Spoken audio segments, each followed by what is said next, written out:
call this meeting to order. Of the Standing Committee on Procedure and House Affairs. The committee is meeting today to study the main estimates 2023-24. We have with us today from Elections Canada, Stéphane Perreault, Chief Electoral Officer, Marc Limoges, Chief Financial Officer. From the Leaders Debate Commission, we have Michel Cormier, Executive Director, Jess Milton, Director of Production and Engagement, and Chantal Rimet, Director of Communications. I'm going to pass the floor to you. Madam Chair, just before the witnesses begin. Point of order, Mr. Cooper? A housekeeping matter, very brief. I just see, I think, an oversight on your part that I see we have the last an additional 30 minutes added to deal with committee business. The only item of committee business is with respect to the production of documents related to the question of privilege concerning MP Chong. I noted again that it's in camera. I presume that's an oversight. I have a motion that had been put on notice. We dealt with the first component of that motion with respect to a list of witnesses. Now we are going to be addressing the second part of that motion or some other motion, and I just wanted to clarify that I would expect that this would be taken in public.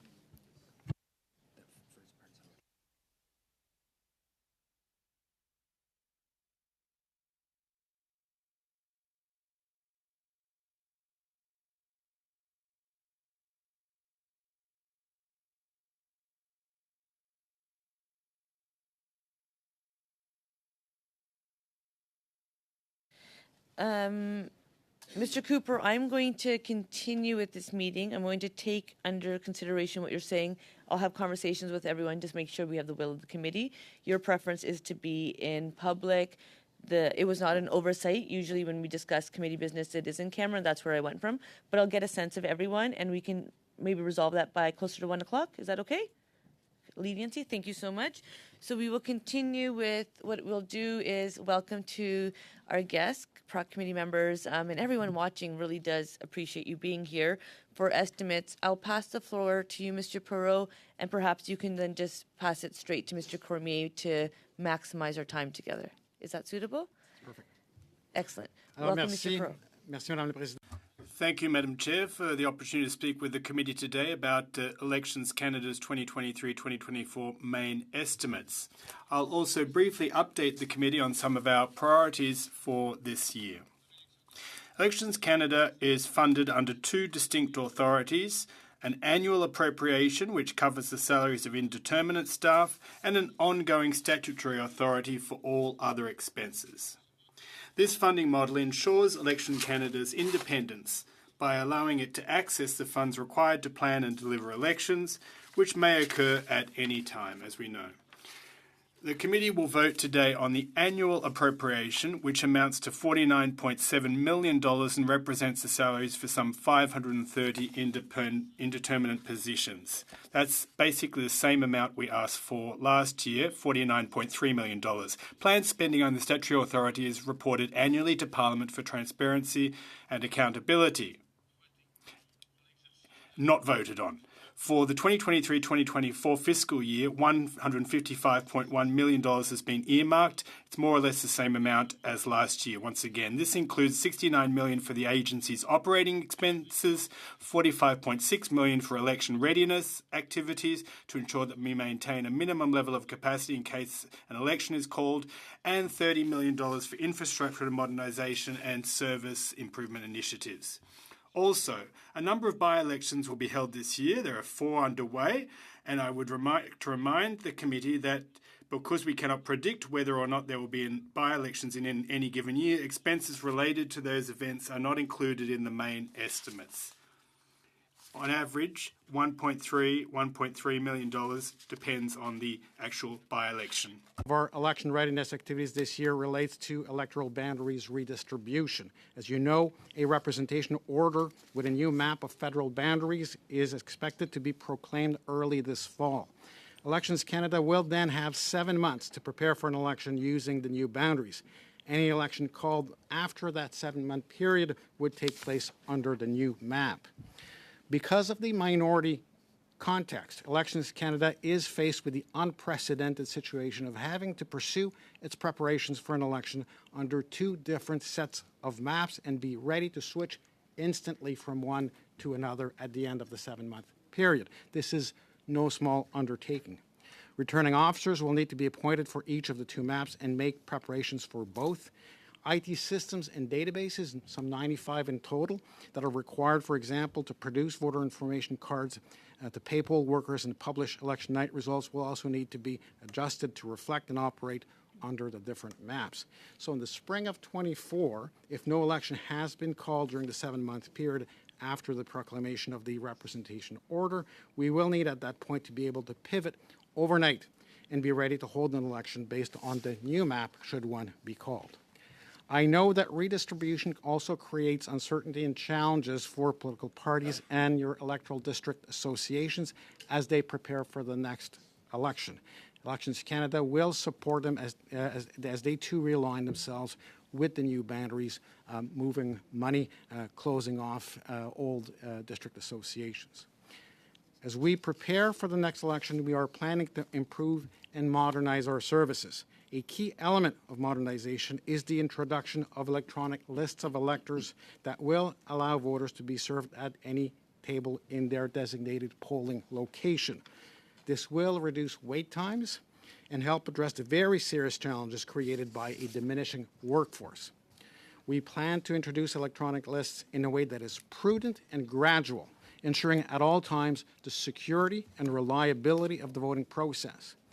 A software solution is being developed by Elections Canada. Data will be stored on a secure database in Canada and will be accessed through a private, secure network. Importantly, voting will continue to be paper-based and the count will be manual. We plan to deploy the e-list in a by-election this fall, should there be one, and then to use the technology in several polling locations should an election be called in 2024, or more broadly if an election takes place in the fixed election date in 2025. Longer-term e-lists could enable most electors to vote anywhere in their electoral districts should Parliament decide to authorize this. As well, we will continue to focus on removing barriers to electoral participation for Indigenous electors, students living away from home, and electors with disability. So Elections Canada right now is working with post-secondary institutions to offer services on campus and improve as well services to Indigenous communities, in particular by increasing voting opportunities at advanced polls in remote communities. I also plan to return to this committee later this year to seek approval for a pilot project to include Indigenous languages on the ballot in Nunavut. And finally, in the longer term, we are pursuing a broader review of our services to Indigenous electors, and I aim to report on the results of this review to the committee next fiscal year. Bonjour, Madame la Présidente. Yes, good morning or good afternoon, Madam Chairperson, members of the committee. Inviting the Leaders' Debates Commission to review our 2023-24 main estimates. The Commission, as you know, is now seeking a total of $3.4 million in funding for the current fiscal year. We won't be spending all that money unless an election is called.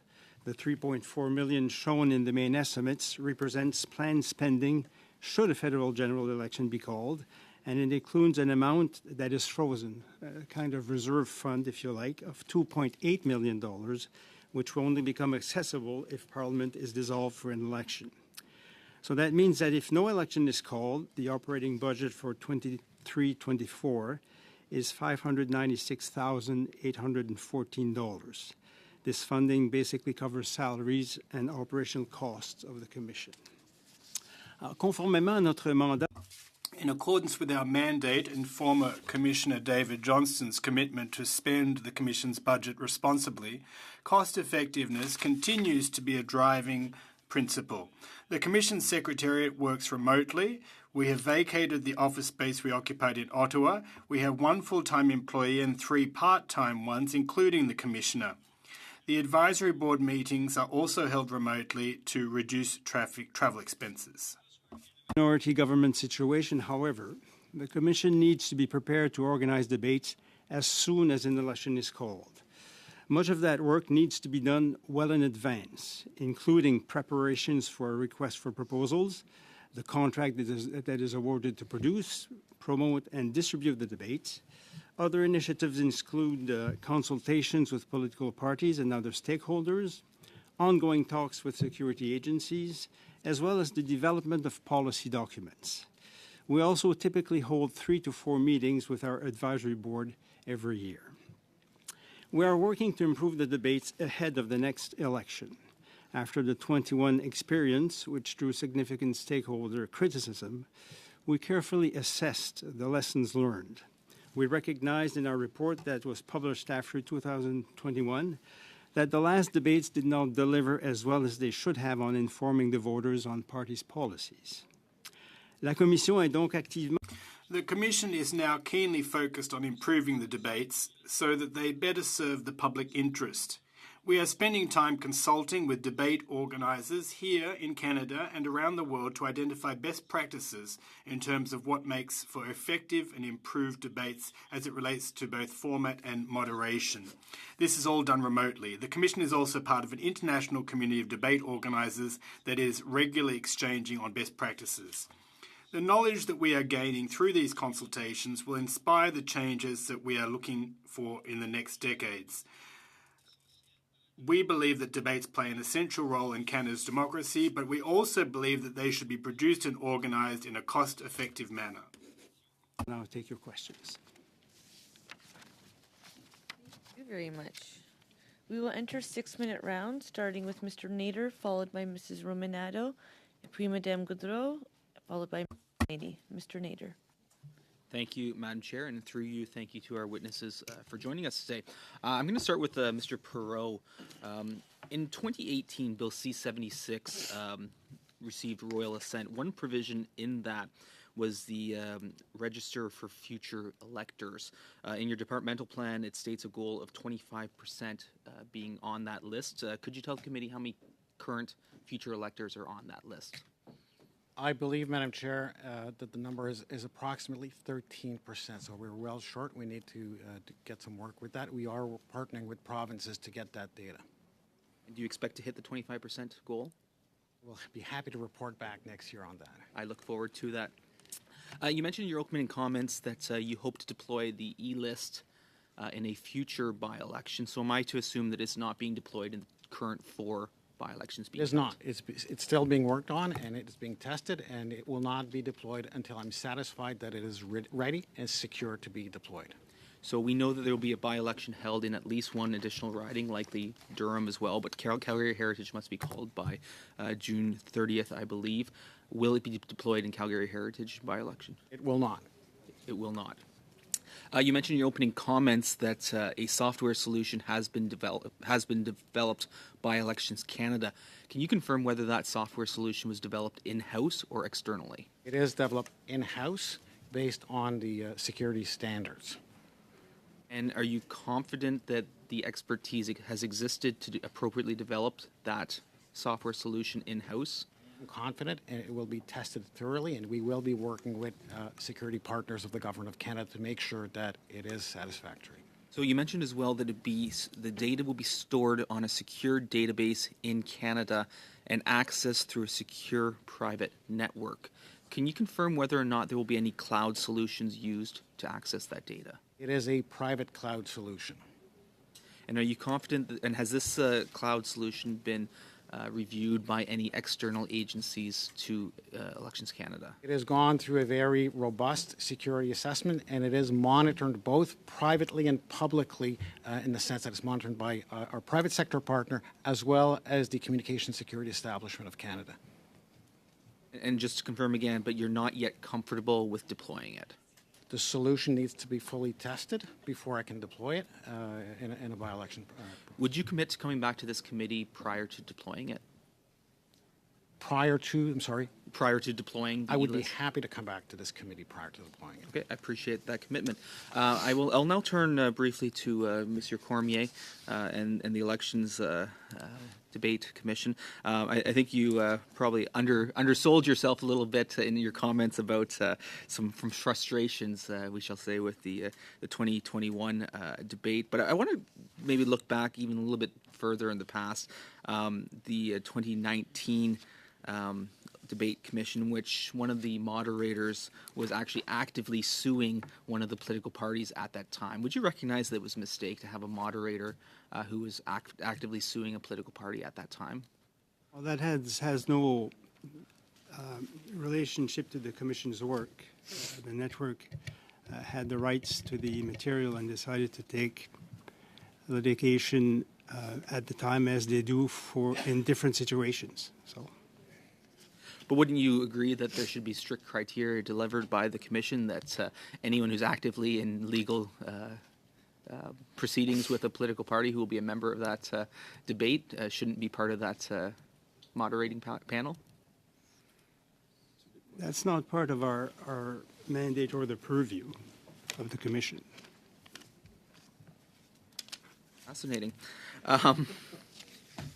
The criteria for participation in the next debate, has that been established yet by your commission? The commission has established a criteria for the last election. If a party gets 4% of the vote or elects a member to parliament, they are qualified for the next debate. That's where we stand now. So that will be the criteria for the next elections debate? I wouldn't want to actually, talk for the next commissioner, but that's where we stand now. Would you recommend that to the next commissioner? We'll have discussions with the commissioner. He has the final say on criteria, but we'll give him all the relevant information that's needed for that decision, of course. So one of the challenges that we brought up when I was on the committee when this was first considered 2 parliaments ago was the challenge that once it becomes a government entity, it becomes subject to judicial review into the courts, and we've certainly seen in the last couple of elections where the commission was brought to court on this. One of the challenges, of course, is that the Attorney General is a member of cabinet, is a cabinet minister, where you're in a pretty clear conflict of interest. Would you not agree that it would be better that the commission isn't a government entity and is therefore not tied to that apparent conflict of interest? Well, our recommendation is for the commission to become a totally independent, established commission through legislation. That's our recommendation. The litigation that we have is above the commission's work, and we're trying to limit that litigation as much as possible, moving forward. I believe that concludes my time. Thank you, Mr. Nader. Mrs. Romanado. Thank you very much, Madam Chair. And through you, I'd like to welcome the witnesses and thank them for coming today. My first question is for the Chief Electoral Officer. 2 days ago, the Government of Canada announced additional measures to protect against foreign interference in the upcoming by-elections. Can you elaborate a little bit with those 4 by-elections that are going to be scheduled for June 19th? What are some of the initiatives you're taking to also ensure the integrity of those 4 elections?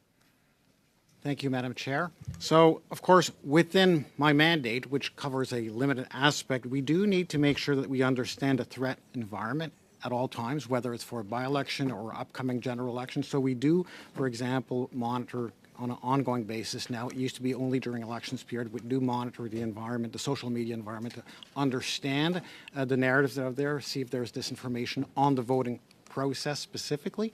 We also work with government security partners, so we are engaged with the site task force. For example, there's an ADM steering committee, coordinating committee that looks at the security environment, and we're having meetings this week. So there's ongoing work with our security partners.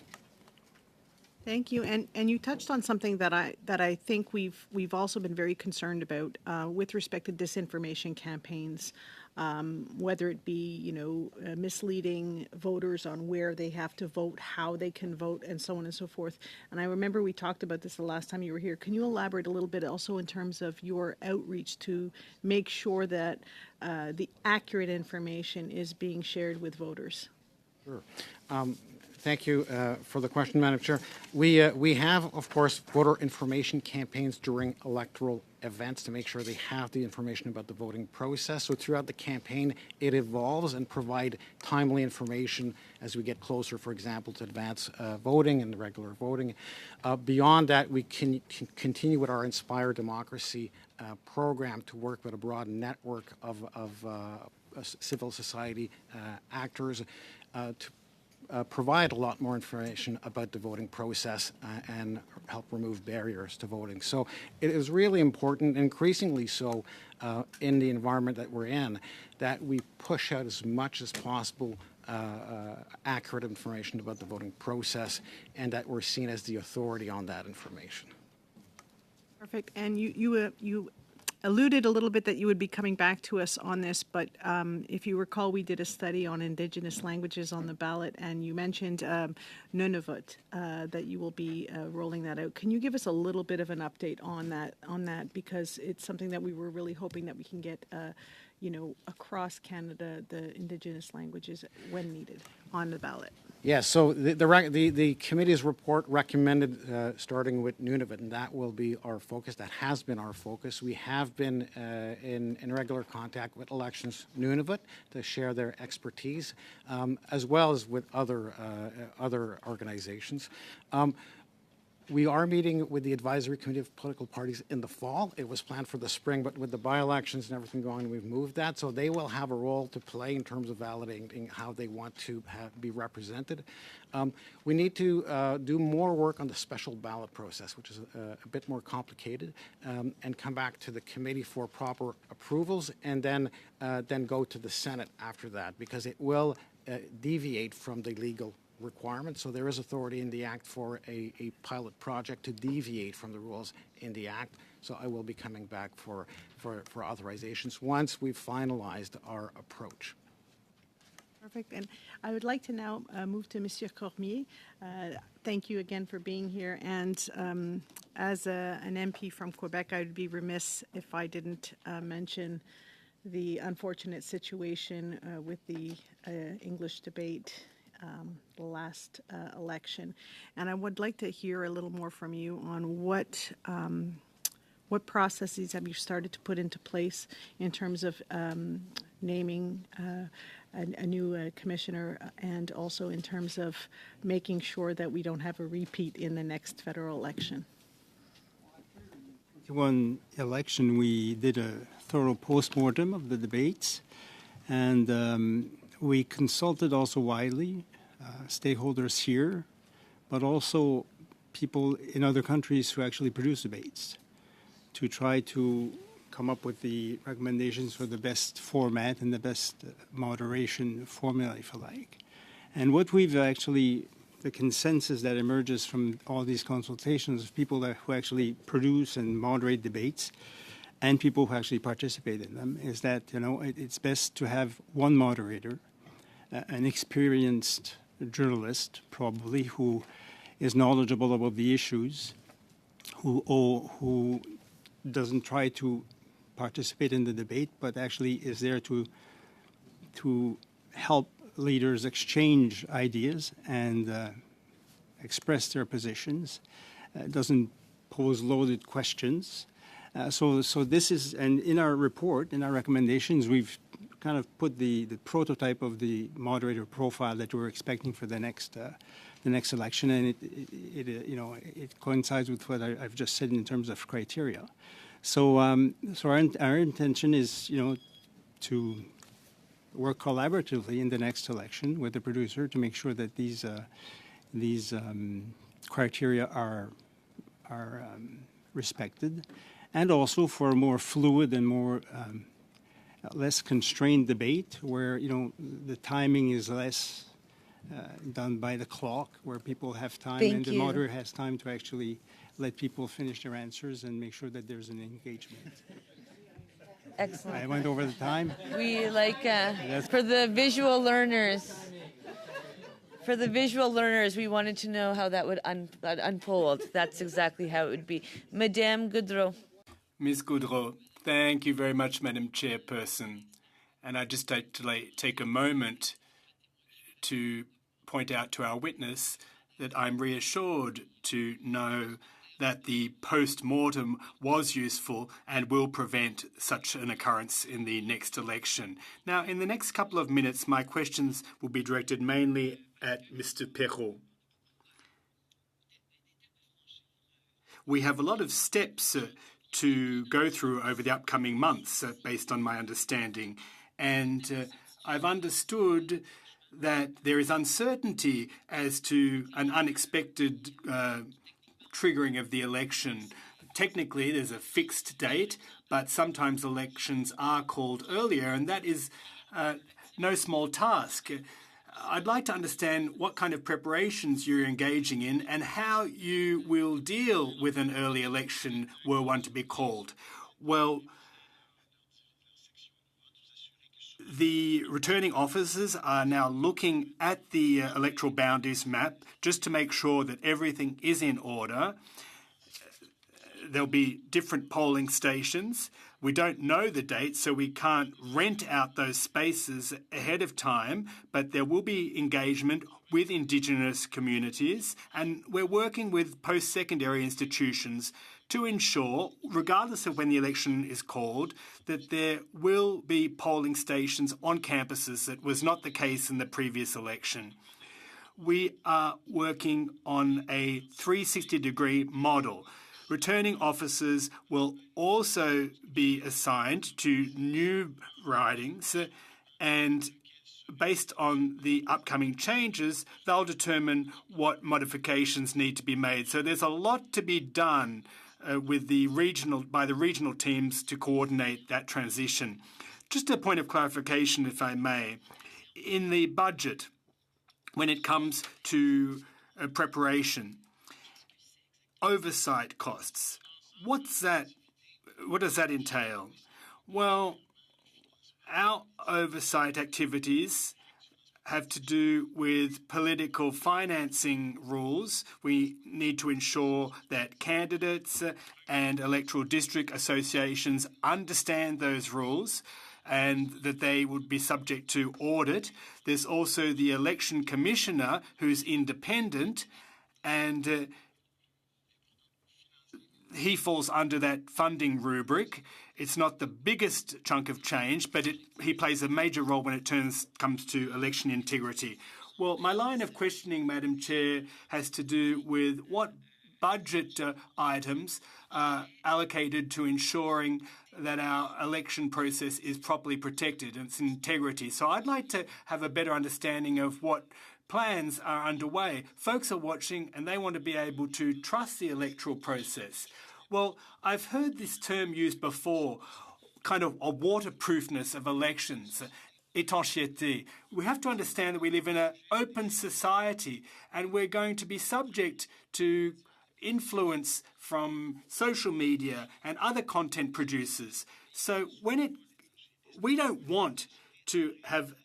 We want a resilient society. We don't want a hermetically sealed society. And that starts with a proper understanding of the electoral rules. Elections Canada focuses on broadening awareness about safeguards to do with our election. That falls under our purview. But when it comes to foreign interference, and there's a lot of talk about that right now, that is not really our bailiwick. We need to work with our partners. Political parties have a key and important role to play. So it's a collective effort that's being made here, a collective endeavour. Well, you've got your work cut out for you. Madam Chairperson, my next question is the following. We know that you met with the Communications Security Establishment with a view to setting up rules in terms of election oversight. But I'd like you to elaborate on that. Things are moving very quickly, And we hear that sometimes it's difficult to predict cyber attacks. Could you tell us how you're going about that? How can we reassure folks that and help them to avoid becoming victims of cyber attacks? Response: everything is security by design. Our systems have security measures integrated in them. Our staff get training about cybersecurity, about phishing. We know about this, so we have an in-house training program, and we also have a broader oversight in collaboration with the Canadian Cyber Security Institution. And we work hand in hand with them. They provide 24/7 oversight of our infrastructure and our systems. We also have private sector partners, so there are several layers of oversight. I have one more question for a couple of seconds it'll take. Now, in the supply agreement between the New Democrats and the Liberals, well, there is an agreement to have a 3-day poll. Is that realistic financially and logistically speaking? A quick answer, please.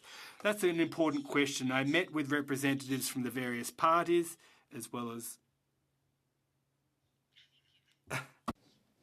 Very good. Mrs. Blaney. Well, thank you so much, Chair, and I thank the witnesses for being here today and for their important testimony. I'm going to come to Mr. Perot first. I'm really interested in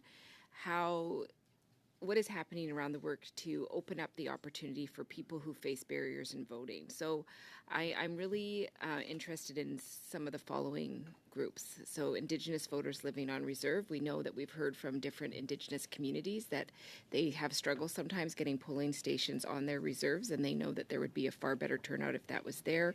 Residents and administrators of long-term care facilities, students who live on their college and university campuses. I think you've spoken a bit about that, and that is really important to get that vote out.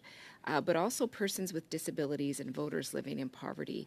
I think I've talked about it in this place before about, in my first election, seeing a place that was very low income in our riding literally had a polling station down the hill and had to travel quite a great distance without any vehicles, no bus system, to a location where they couldn't get access to voting. So, making sure that people have access to voting is really important. And then I'll tie into that, just because it resonates with me, is the idea of the confidence and supply agreement that we have. And of course, one of the things that we've really been fighting for is that wherever you are in the riding, we want you to be able to access the poll. I have a large rural riding, so people travel and they're often still in the same riding, but because they're not in their polling station, they can't vote. So I'm just wondering if you could talk about those two things, and I think there's some interconnection in that as well.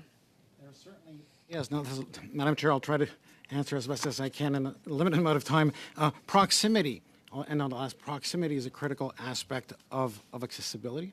And so is the flexibility of being able to vote anywhere. So when I talked about electronic lists, this is the foundation for, it has merit on its own because of the efficiencies and the better services to voters, but it is also the foundation for voting anywhere. You need electronic lists if you are going to allow electors to vote at any polling location. So we were working on that very actively, and we were hopefully we'll be able at some point to see changes in the legislation to allow more flexibility. But proximity is important, and that's where I'll come back to the previous question. When you look at the number of days of voting, and you're talking about over 15,000 locations, close to 16,000 that need to be leased for a polling day, a regular polling day, if you need to have those locations for 3 days, we expect that we would lose 25 to 40%. And so that would have a perverse effect, unintended consequence on the accessibility. So when you talk about voting days, you need to look at it very carefully to see what the impact is on those communities who may lose a polling station. And the ability to vote anywhere is part of an answer to that problem, but it does not remove the hurdles for those who do not have the mobility to vote anywhere. So these are complex and difficult issues, and they need to be examined very carefully as we move forward on these aspects. Now, in terms of Indigenous on reserves, Indigenous electors on reserve, as I said, our priority, my priority for the next election, is to leverage some of the provisions in C-76 that allow for advanced voting for less than 4 days, where there are small, remote communities that cannot support and do not need 4 consecutive days of voting. So that is a firm commitment that I've made to make sure that wherever we are desired, and I understand that in some communities there is not a wish to see Elections Canada in the community, but wherever there is a desire to see us in the community, we will be present at least for 1 day for advance polls. So that would be a significant improvement. As I indicated in my remarks, we are looking at a much broader review of our services to Indigenous electors in Canada. That's a long-term review. We've started to meet. We've met with over 230 communities across the country in 60 sessions. We will do a second round of meetings next year, and I will come back with a report to this committee on the recommendations to improve services to Indigenous electors, not just on reserve, but more broadly.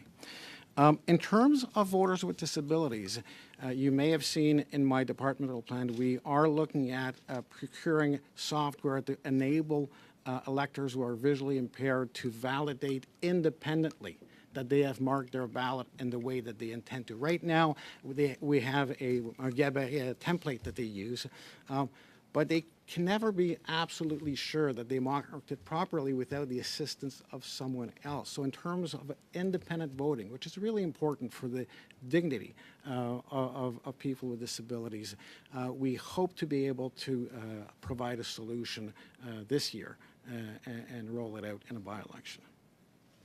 So very quickly, because I only have a few seconds left, I know that a lot of the folks that are actually working to run these elections are elderly. And so I'm just wondering what the strategy is around addressing that issue as we see people age out of the program. How are you attracting new people? So there's a shift, of course, in demography. What we're seeing, though, is that the electronic lists are a real opportunity to make the voting process more efficient. Excellent and so concise. We're going to do part of the second round, so we will go with 5 minutes to Mr. Cooper, followed by 5 minutes to Mr. Turnbull. 2 minutes et demi per 2.5 minutes, Ms. Goudreau. 2.5 minutes, Ms. Blaney. Cooper. Thank you very much, Madam Chair. Thank you to the witnesses. Mr. Perreault, with respect to digital voter lists, you indicated, as I understood you, that it would be piloted in the event of by-elections beginning in the fall. Hypothetically, if there were no by-elections and we went to a general election, would Elections Canada deploy the digital voter list system? So I would only deploy it if, first of all, I am very confident in the security and reliability of the solution, and following thorough engagement with the Advisory Committee of Political Parties, and hopefully through this committee, as we've indicated earlier. Well, thank you, and I appreciate your acceptance to come back to this committee before the system is deployed or piloted. You had mentioned that a robust security assessment has taken place or is in the process of taking place. Can you just elaborate a little bit on what steps are being taken in that regard and what the timeline looks Yes, there are like? different components to the system. So in terms of the hosting on the cloud solution, that cloud solution has been tested. It is in use right now for other services that we use, and it is monitored by the Canadian Centre for Cybersecurity. So that part of the solution is secure. In terms of the hardware, we will ensure that there is a supply chain integrity check on whatever hardware is used at the polling locations. We have not procured the software. This is a procurement that will be launched next fall. We do have some devices that are checked and secure for a pilot project, but a larger scale procurement will need to take place, and supply chain integrity, as always, will be part of that. And in terms of the software, it will be robustly tested prior to being deployed. Now, supposing that cloud storage doesn't raise any significant security concerns, what about when data finds itself on devices at thousands of polling stations across the country? Steve Waterhouse, a former information system security officer at DND, acknowledged before this committee that this increases the security risk. Can you elaborate or comment on that? So there's always security risk in the paper process as well. We have lists that are circulating in the campaigns at the polls, and we have guidelines in place to make sure that they are recovered. Electronic lists of voters and voters who have voted are also supplied by us to political parties. So it's the entire environment that needs to be examined.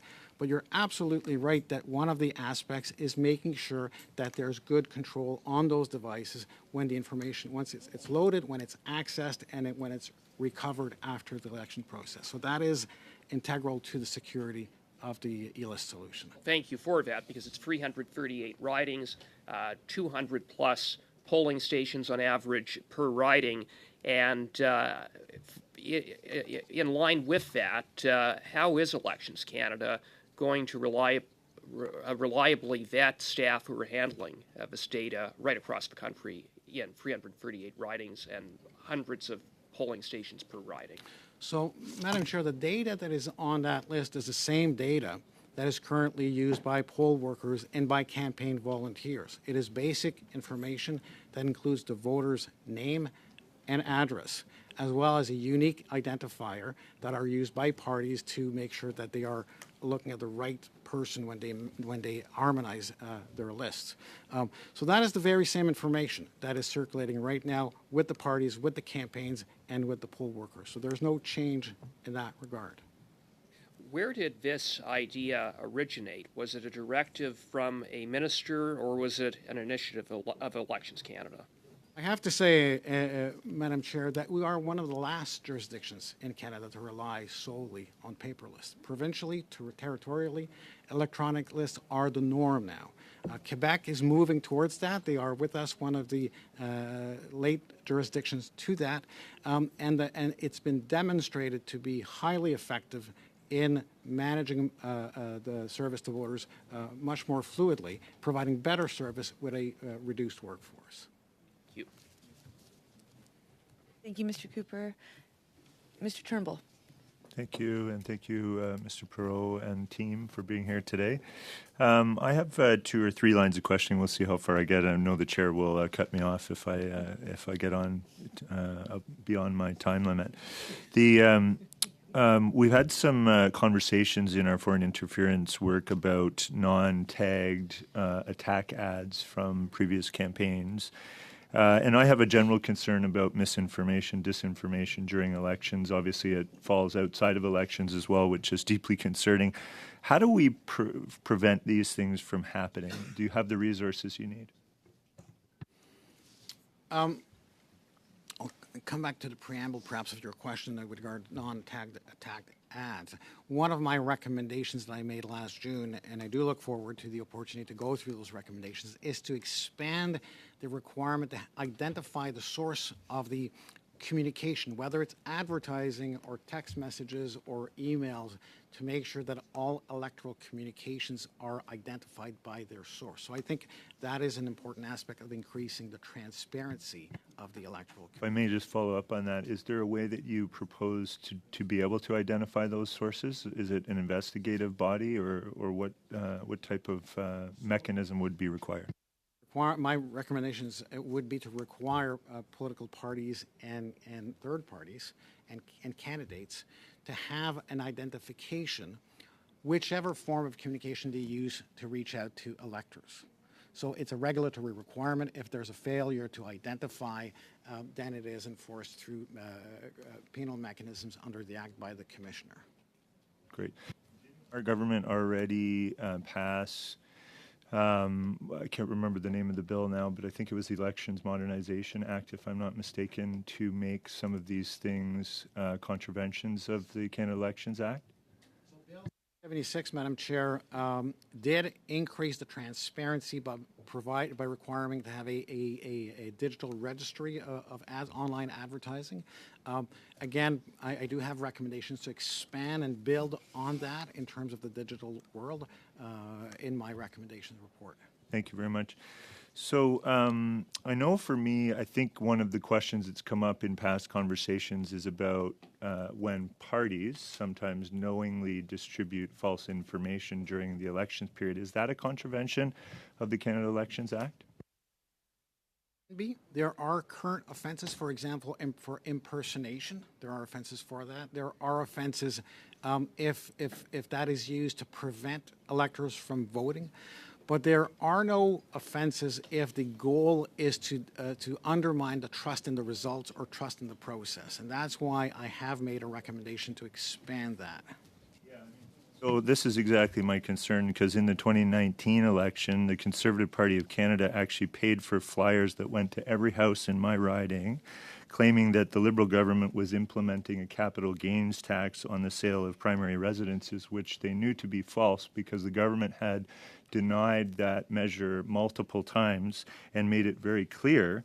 So I'm wondering whether this is kind of a contravention of the Act currently, or whether we need to change it in order to prevent parties from doing those kinds of things, which do, I think, undermine or form of domestic interference, in my view.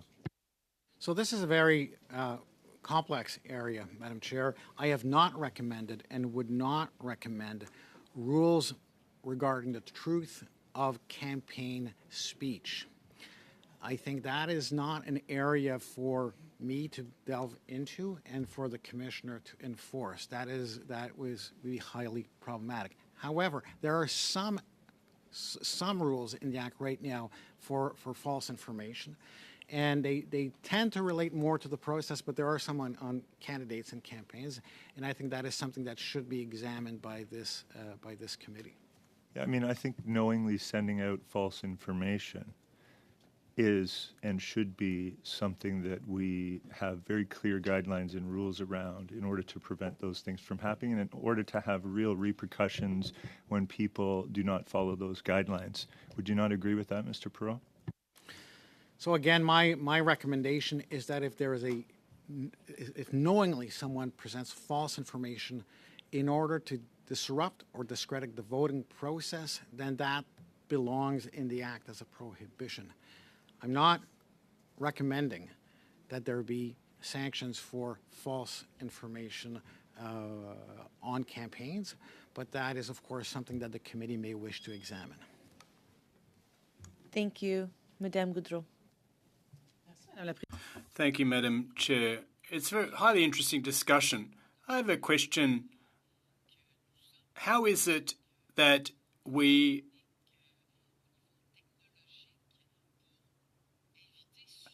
are behind when it comes to electronic formats? Shouldn't it be a way of encouraging more voters to vote? Well, that's an important question. This is not unusual when it comes to national elections in G7 countries. We have to be very careful when we introduce new technologies. We look at what's going on municipally, provincially, and when we have a heightened level of confidence, and that's the case for electronic voter lists and a capacity to roll them out, we are now in a position to do so federally. We're working hand in hand with our provincial counterparts, but this is not uncommon. It's not unusual, and it's not a bad thing per se that we are not the trailblazers in this regard when it comes to technological innovation. This is a security risk, and this is a national elections we're talking about, not just municipal or provincial ones. And we're a G7 country. Question, if I could just segue back to what was asked earlier about a 3-day polling. Now, if I've understood correctly, the e-list pilot project will enable individuals who are outside their riding to vote. How will that be beneficial? Human and material resources are limited, right? And you're talking about a 3-day poll, but the ultimate objective is to encourage voters to turn out and avail themselves of their voting right. Response: the E-list will allow voters to vote in their riding.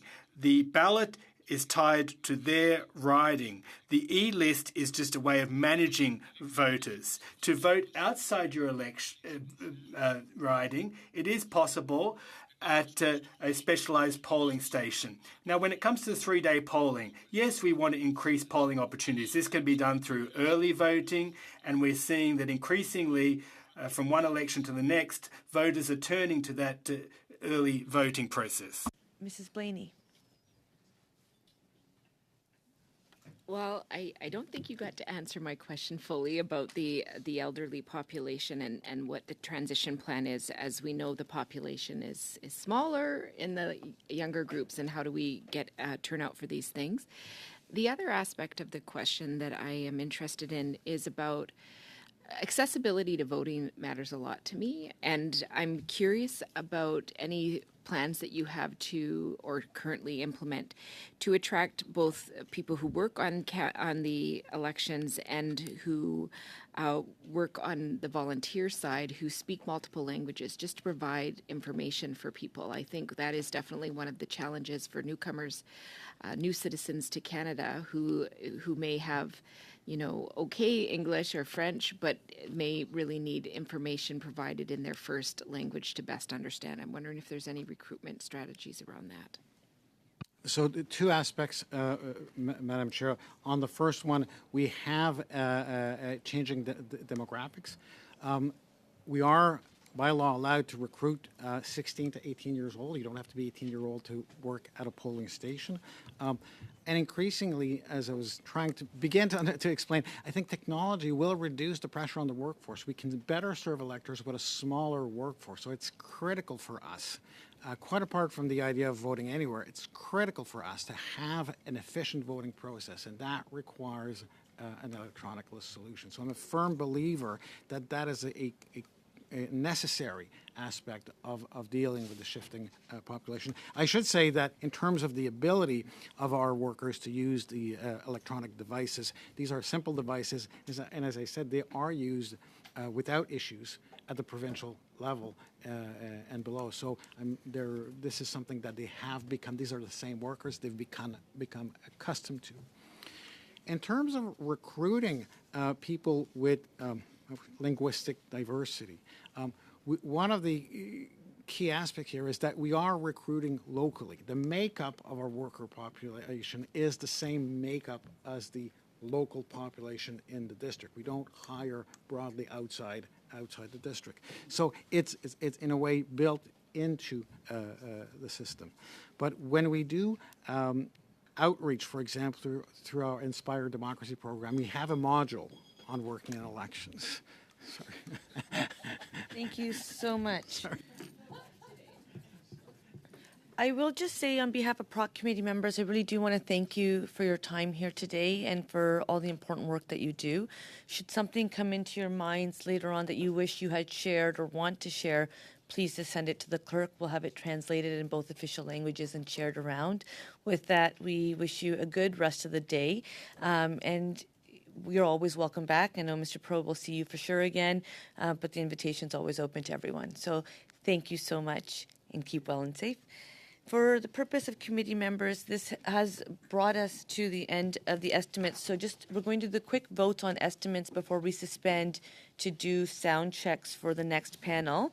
And I will just ask if there is consent to group votes on the main estimates 2023-24 for the purpose of voting. We can group them. Excellent. So that's unanimous.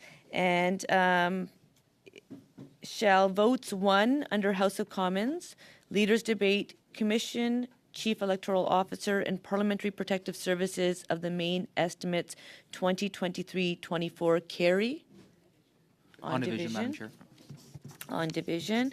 And shall I report them back to the House? That's on division too?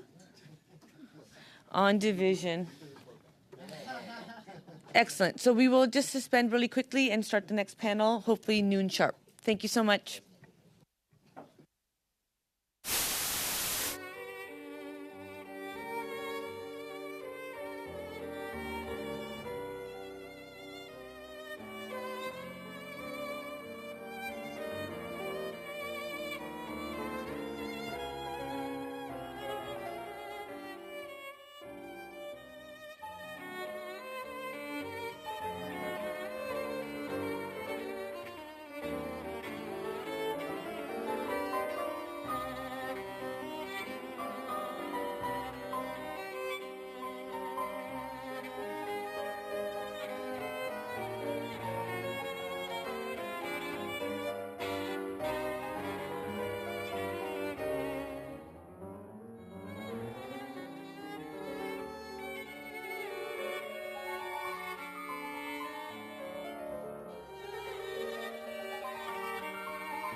Welcome, everyone. The committee is now meeting to study foreign election interference.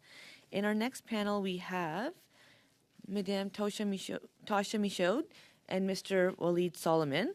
You will each have up to 5 minutes for your opening statement, after which we will proceed to questions from committee members. Madame Michaud, la parole est le vôtre. The floor is yours. Welcome. Thank you. Madam Chair, members of the committee, my name is Tasha Michaud, and I'm a Senior Vice President at Macmillan Vantage, one of Canada's premier public affairs and communications consultancies. I have loyally served the Conservative Party and Conservative movement within Canada as a volunteer and senior staff member in government and opposition. Most notably, I had the honor of serving as Chief of Staff to the former Leader of the Official Opposition, the Honourable Aaron O'Toole. I served in this role from 2020 until 2022. I describe it as an honor because it truly was. Aaron O'Toole has been a mentor and a dear friend for 15 years. My passion and commitment to the Conservative movement very much grew because of his influence, which has instilled in me a profound respect for public service and our country's institutions. During the 2021 campaign period, I also had the privilege to act as a senior advisor to the leader. At the request of Mr. O'Toole and campaign manager Fred Delory, I was appointed as a backup representative to Conservative Party campaign chair Walid Solomon on Canada's Security and Intelligence Threats to Elections Task Force. My campaign role had me on the road with the leader, and the expectation was that I would attend meetings in situations where Mr. Solomon was unable to participate. At the direction of Mr. O'Toole, I was to always conduct myself with his guiding principle of do the right thing in the interests of the nation first. Given the sensitive nature of this subject and the security clearance that was required for my role on the task force committee, I'm obliged to maintain the confidentiality of certain aspects of this matter. I stand ready to provide all necessary insights within the bounds of what is permissible. While we grapple with the implications of foreign interference, we must remember that our strength as a country lies in our unity, our resolve, and our shared commitment to democratic principles. I firmly believe that together we can rise to the challenge and ensure citizens feel confident that our security establishment and parliamentarians are taking the necessary next steps to future-proof against real or perceived foreign interference in our elections. A couple of points that I would like to share on the record. I do not believe that foreign interference changed the outcome of the 2021 election campaign, although I do feel strongly that several volunteers and some candidates were subject to inappropriate tactics and intimidation. While the elections task force was well-intentioned and set up in a manner that suggested it would be operating in a robust information sharing fashion, it ultimately left me with the impression of ambivalence, lack of coordination and authority, and a complete failure to share relevant intelligence or provide meaningful advice. My hope is that elected officials in our security establishment will refocus their efforts on implementing concrete, meaningful policy to ensure legislative changes are implemented ahead of the next federal election. Thank you, Madam Chair. Through you, I am happy to take any questions and respond to the best of my abilities. Thank you. Thank you, Ms. Michaud. Mr. Solomon, welcome. Good afternoon, Madam Chair. Thank you for the opportunity to appear and participate in the important work of this committee. I apologize that I was unable to attend at previous proposed times, but hope that my testimony will be useful to you today. I serve as the Canadian chairman of one of Canada's leading and largest law firms. I have been involved on and off as a volunteer for the federal and provincial Conservative parties and municipally for a variety of candidates for my entire adult life. While principally I have been a Conservative, I've donated to both Liberal and NDP candidates whom I have come to know and who I thought would make great representatives. I've known the Honorable Aaron O'Toole my entire adult life. He's an honorable family man, military man, lawyer, and politician. I was thrilled when he decided to run for leader of the Conservative Party, and while his campaign seemed like a long shot when he first got started, my family and I enthusiastically threw our full support behind him. Canada needs as many Aaron O'Tooles as possible in each of our political parties, just the right amount of partisanship coupled with the pragmatism needed to run this complex nation. In 2021, Aaron asked me to be the campaign co-chair for the upcoming federal election. The campaign co-chair role in our party was really a fill the gaps and take on certain higher profile problems to solve. The campaign was run by a first-class team, including Fred Delory, who you've heard from, and Tasha Michaud and Dan Robertson, and many others. The common thread of this team was a drive to win, but ethically, and with the best interests of the nation as best we can interpret that in each of our actions. The tone was set by Aaron, as Tasha put it, do the right thing in the interests of the nation first. In mid-2021, I was appointed by Aaron to be our party representative to Canada's Security and Intelligent Threats to Elections Task Force. Mr. O'Toole took the task force's mission very seriously. Mr. O'Toole wanted to ensure that we played our role in ensuring the integrity of the process. The security clearance process was very extensive. I'd never been through such a comprehensive process. The task force met in heavily secured buildings in Ottawa, where your phone and iPad were left at the door, and often we were not permitted to leave with presentations or sometimes even take notes. Initially, I was very proud of our security establishment and the level of care they seemed to be taking. Unfortunately, I can now confirm the following. One, in several in-person meetings with briefings from multiple security stakeholders, not once were we made aware that there was any threat posed to the integrity of the 2019 election, not once. Two, in fact, we were told very generically that there is interest in our elections from many global actors, but that there was in fact no evidence to suggest that there was anything for any of us in any of the political parties to worry about in 2021. We now unfortunately know that this was not entirely accurate. I specifically raised two issues with senior members of the task force. One, how are we to know as political parties, all of us, if there is a fundraiser or candidate risk within our own party? And two, it seemed that we were getting initial reports of issues in multiple ridings for the Conservatives, and we wondered if they had identified any risk associated with the 2021 election. On both those questions, I increasingly felt that we were not taken seriously. After the election and before the new government was sworn in, we spent more time providing everything we had to the task force and appropriate security channels. We were met with more shrugged shoulders, and I felt indifference. In our final call with the task force, I told them that I felt our security establishment had failed the process. Political parties cannot formulate public policy under threat that they are going to possibly lose ridings based on foreign influence because of at least a perception of a weak security infrastructure. Here are my inputs for this committee. One, as Tasha said, I don't know how many ridings were affected and whether or not the outcome of the election or Aaron's leadership would have been any different. Two, I did not believe that there was an appreciation in our security establishment for the chilling effect on public policy in all political parties that foreign interference may cause. Three, I did not believe that our security establishment felt that they had the legislative tools to engage more transparently and constructively with senior members of political parties to foster confidence that the integrity of the system was in fact intact. Overall, I urge you all to leave partisanship out of this. It's too important. What's happened to Michael Chong should never happen again. No one on any side of the aisle should shrug their shoulders at this. Michael is quite brave and will continue to voice his perspective. I'm confident of that. Many might not. The 2021 election is over. I'll be 10 seconds more, Madam Chair. But let's figure out what went wrong, how we can make our security establishment understand the chilling effect of the threat of foreign interference on public policy, and let's make sure that they have the legislative tools to work constructively with political parties. I'll be happy to take your questions, keeping in mind, of course, that I can't share certain specifics regarding information exchange with the site task force, as all members have confidentiality. Thank you, Madam Chair. Thank you so much. And I appreciate that you have it on gallery view, because then we can actually just communicate with each other. As much as people believe I like interrupting, I don't. Madame Michaud only took 2 minutes and 42 seconds, so those 47 seconds you got are a gift from her. Send her a thank you.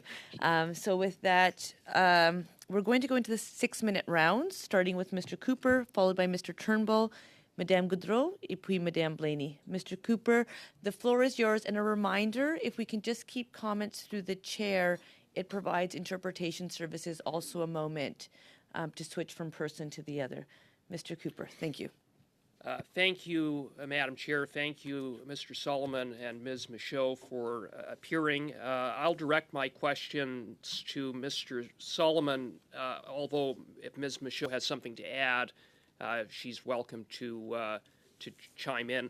Mr. Solomon, you indicated that you had been providing the task force with pieces of information that you had been gathering from various campaigns of interference activities or potential interference activities by the Beijing regime.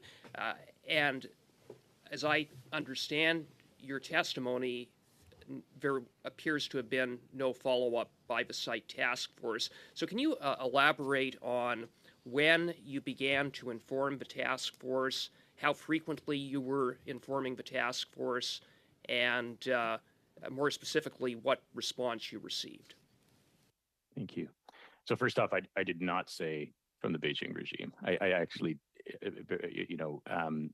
our role as political actors working with our security establishment is to provide information and for them to make conclusions on those sorts of things. Information was provided as it came during the election to a small degree, and the larger amount of information that was gathered and put together was after the election and before the government was sworn in.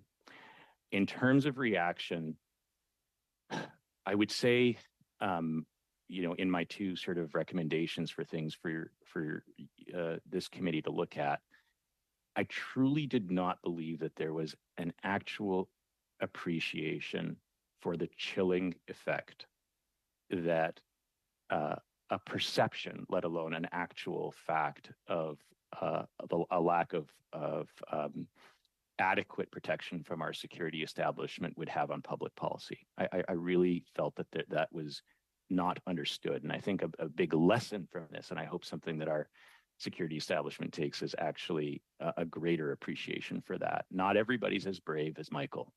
There are many that would be a lot more hesitant or less amplified. Secondly, I felt that particularly when we talked about, what if there's something in our political party that we need to be aware of? What is the standard at which you'll communicate with us?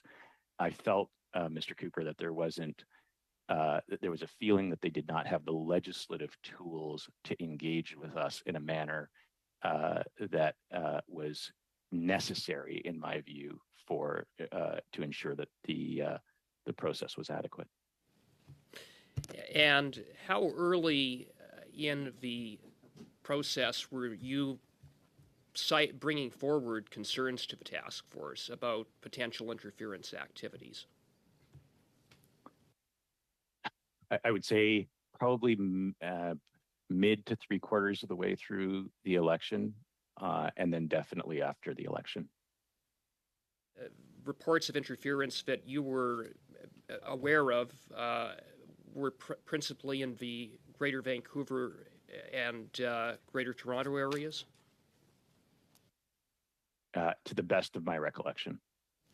And when Fred Delory appeared before the committee, I asked him whether he would agree with the analogy that the information that was being relayed to the site task force, recognizing, of course, that he was not one of the two members, you and Ms. Michaud were, but based on what he understood, based upon conversations that he had had, was that he concurred that it was essentially a one-way street and that it was effectively like sending information into a black hole.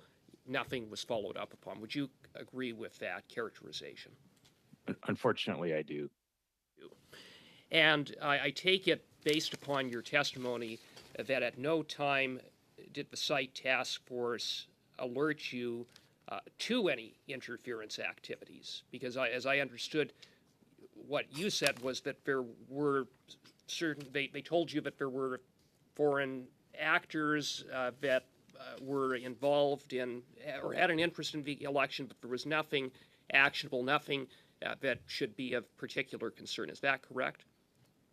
I'd say there were two concerns. The most alarming to me, and I think why I started really taking interest in this again, was we were never told that the extent of the issues in 2019. In fact, I left meetings feeling that there was nothing that happened in 2019. To the extent it was inconsequential. We've obviously now learned that was not true. Secondly,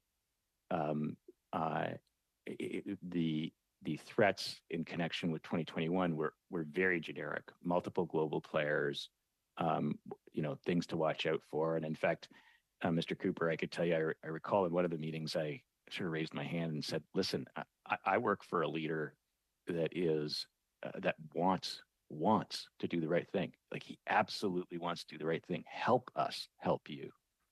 And I remember saying, "Look, we're in the fundraising and vote getting business. People put up their hands and say they want to hold a fundraiser for us. We gladly, do the best searches we can, and we get them to do a fundraiser for us. That's at all political parties. We're in the vote getting business." And it's the same. And I don't think that we felt we were getting adequate responses to that. Thank you, Madam Chair. Thank you. Mr. Turnbull. Thank you to the witnesses for being here. It's great to have you, and I agree with some of the sentiments you've shared in your opening remarks. Mr. Sullivan, I want to start with you. I want to start with a very basic question, which is we invited you to this committee twice. Why did we have to summons you to come before the PROC committee? So, I've always been a volunteer in the political process. I have client commitments and firm commitments, and the previous times did not work for me. So it was This just a time did not- scheduling matter? This time did not work for me, to be quite frank. But we've made it happen. I have been eager to actually provide this testimony, and I'm very glad to have this opportunity. Okay, great. Well, we're glad to have you now. It's a shame we had to summons you, but we're glad to have you. When you brought forward allegations of foreign interference to the site task force, you've said, I think publicly, that you felt that they weren't taken seriously. But what's interesting is that Jody Thomas, the National Security and Intelligence Advisor to the Prime Minister, came before this committee. When she was asked about that, she said that she had clear documentation of you asking questions, stating your concerns, along with a very detailed response back to you on or about October 22nd, 2021. Can you confirm that you received that response? Just first off, I thought, Mr. Turnbull, it was quite gratuitous to just talk about the summons, given what I started off with. Private citizens who serve in the political process as volunteers and who return to the private world are not available just at the beck and call of a committee. We make ourselves available. We try our best. Thank you, Mr. Solomon, but you, as a lawyer, know the power that Parliament has to summons individuals. Conservative Party has done that over and over again. We're just asking for the same due respect and concern for the very important work that's being undertaken at this committee. So I'm just remarking that it's a shame that we had to summons you, but we're glad to have you now, and we appreciate you being here. So could you answer the question whether you received a detailed response from Jody Thomas on or about October 22nd, 2021, please? Right. So those comments by Ms. Thomas were sent to me. I reviewed them. I was a little bit surprised by them, as I had no record of any written response. And I, in fact, had it checked 5 days before, 5 days after October 22nd. And okay, so I did. Sorry, I don't mean to cut you off. I apologize. Let me just finish, please. So I actually reached out to Ms. Thomas, which is the responsible thing to do, for clarification. I learned that her comments were in reference to a video conference with her staff, and they were not in connection with any written comments. However, I was not satisfied with the conclusions of the security establishment at that time, which is what we've said here. Thank you for that. I just want to say, though, I think it's important to just say I accept that Ms. Thomas made those comments in good faith. And she and I have actually agreed to have a more fulsome conversation privately on some of our observations that hopefully could be helpful to her and her office going forward. But there was no written response. Okay, thank you. I got the response. Thank you. You've made critical remarks about the site task force. Can you admit that at least the site task force and the setup of the critical election incident public protocol was a mechanism that was an improvement from the past, that didn't exist before 2019? Can you admit that that mechanism itself is a good thing to have in place, that our government put in place? I don't have any reference point, Mr. Turnbull, for what was in the past and how things were done and how things are done now. I was very excited about this. I think it is an excellent thing to have in place. What I'm telling you is I just don't think it worked. Okay. And can you explain why you didn't raise your concerns about the site task force until after Election Day? In fact, I think you raised concerns approximately about 18 months later, if I'm not mistaken. So why did you stay silent for about a year and a half? Okay, so that's inaccurate. As you know, even in Ms. Thomas's testimony, almost immediately after the election, our team put together as comprehensive a package as we possibly could for the task force and the security establishment. They did receive it. They did review it. My conclusions, which are constructive, I'm not trying to be a partisan here, Mr. Turnbull. My conclusions were they did not appreciate the significance of the impact. And secondly, I don't believe that they felt that they had the legislative tools to constructively engage with all of our political parties. And I think those are two things that your committee should be looking at.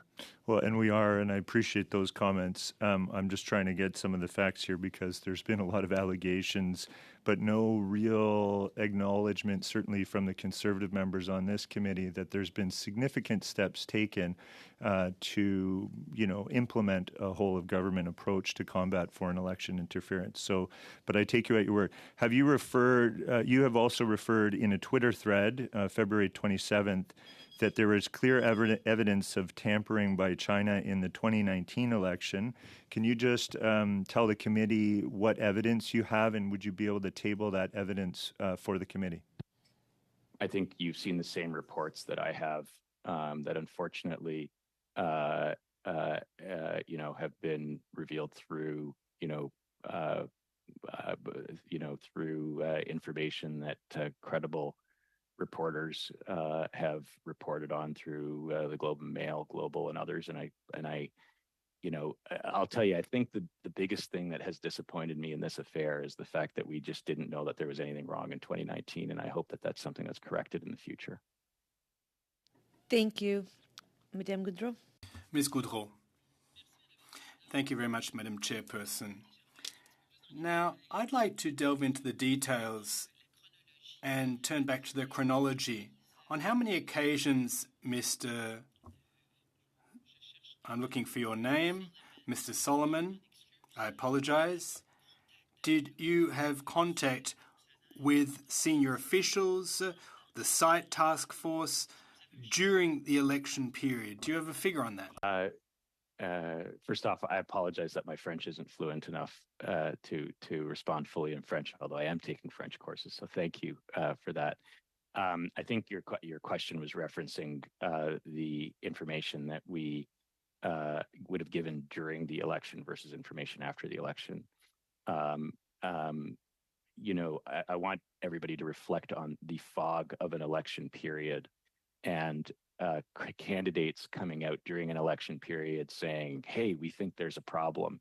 The reaction of most campaign teams during an election period is, look, just go back to campaigning. We're not going to have our leader stand up and say that there is a conspiracy happening, especially when the site task force has not said that there was anything wrong in 2019 and that there's nothing for us to be concerned about right now. That is why, Madame, most of the information that we provided happened after the election, where the fog of the election is over, the fullness of the information is put together. We tried to package it as respectfully and responsibly as possible, and put it forward for analysis. Thank you.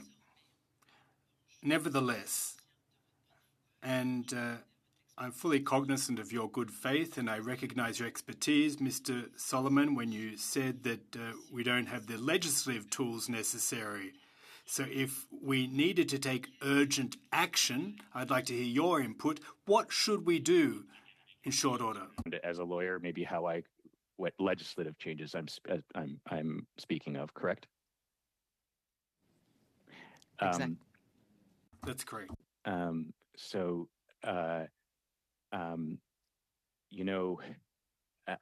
My impression is that maybe responsibly, our security establishment, when asked the question, how can you constructively engage with us as a political party to identify if there is a fundraiser or a candidate that's a problem? The response back is, it has to be a very high level of certainty that there is a problem before our security establishment will defame an individual. And I respect that, and that is the standard at law. But I wonder, as legislators, if you should be exploring if there is a lower standard in these specific circumstances. Because I'm confident that after going through all the security clearances and things that we had gone through, if we were told, hey, it's better for you to at least be watchful around this fundraiser or around this candidate, that I think we as a political party, and I'm confident actually all the political parties would be far more responsive. The bigger issue, Madame, though, is the attitudinal issue. And it is we as participants in the political process understand that we are in the vote-getting business and in the fundraising business. I'm not sure that our security establishment fully appreciated that. That was my impression. That was my fear. In their view, it was like, it's not really altering the election. Is it that big a deal? Maybe somebody's amplifying some statements. And the answer is, of course it does, because Michael Chong is a brave man. Not everybody is. And I don't want our legislators to have to be brave in order to succeed. They should succeed by putting forward what they think is the best legislative policy. Thank you. That explains a lot about your remarks when you stated on Twitter that threats to our democracy were never raised, that our concerns and misgivings were never taken seriously. And you went on to say that there was a shrugging of shoulders when you made attempts to provide information on issues. What direction should we take in view of that in the lead up to the next election? You were aghast to see that this wasn't taken seriously. Your thoughts, please. Such a constructive question. Look, I think there's two things. I think that as a committee and as a government, we need to be educating and reaffirming to our security establishment the importance of ensuring not that there just isn't political interference, that there isn't even a perception of political interference. That's number one. And number two, that there should be active, constructive engagement with the leadership of the various campaigns, especially after all the security clearances and leave your iPad and phone and don't take notes, it's like kind of out of a movie, that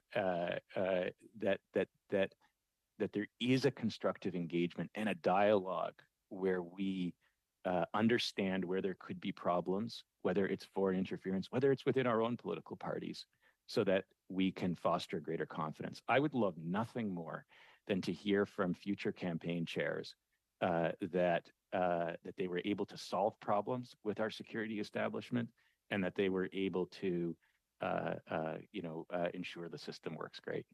Gosh, Madam Chair is going to hate me by the end of this. Thank you. Whoa, that's a strong word. I would never. I'm appreciating this communication even through a hybrid format. I think you're demonstrating technology is good and we can communicate without communicating. Thank you. Madame Blaney. Well, thank you, Madam Chair, and thank you very much to the witnesses here today to talk about this really scary and very serious issue. I appreciate you taking the time. I'm going to ask a question of both of you first, but both of you talked about not feeling heard or not feeling that it was taken seriously. So I'm just wondering if you could expand on that a small amount. But the next part of that question is, you've outlined some of the things, but specifically, what are some of the things you were expecting to have happen in the task force that might have been more helpful to you, and how would you have liked to receive that information? Tasha, why don't you go ahead and start, please? Thank you, Madam Chair. I think, again, as a reminder, I was the backup operative.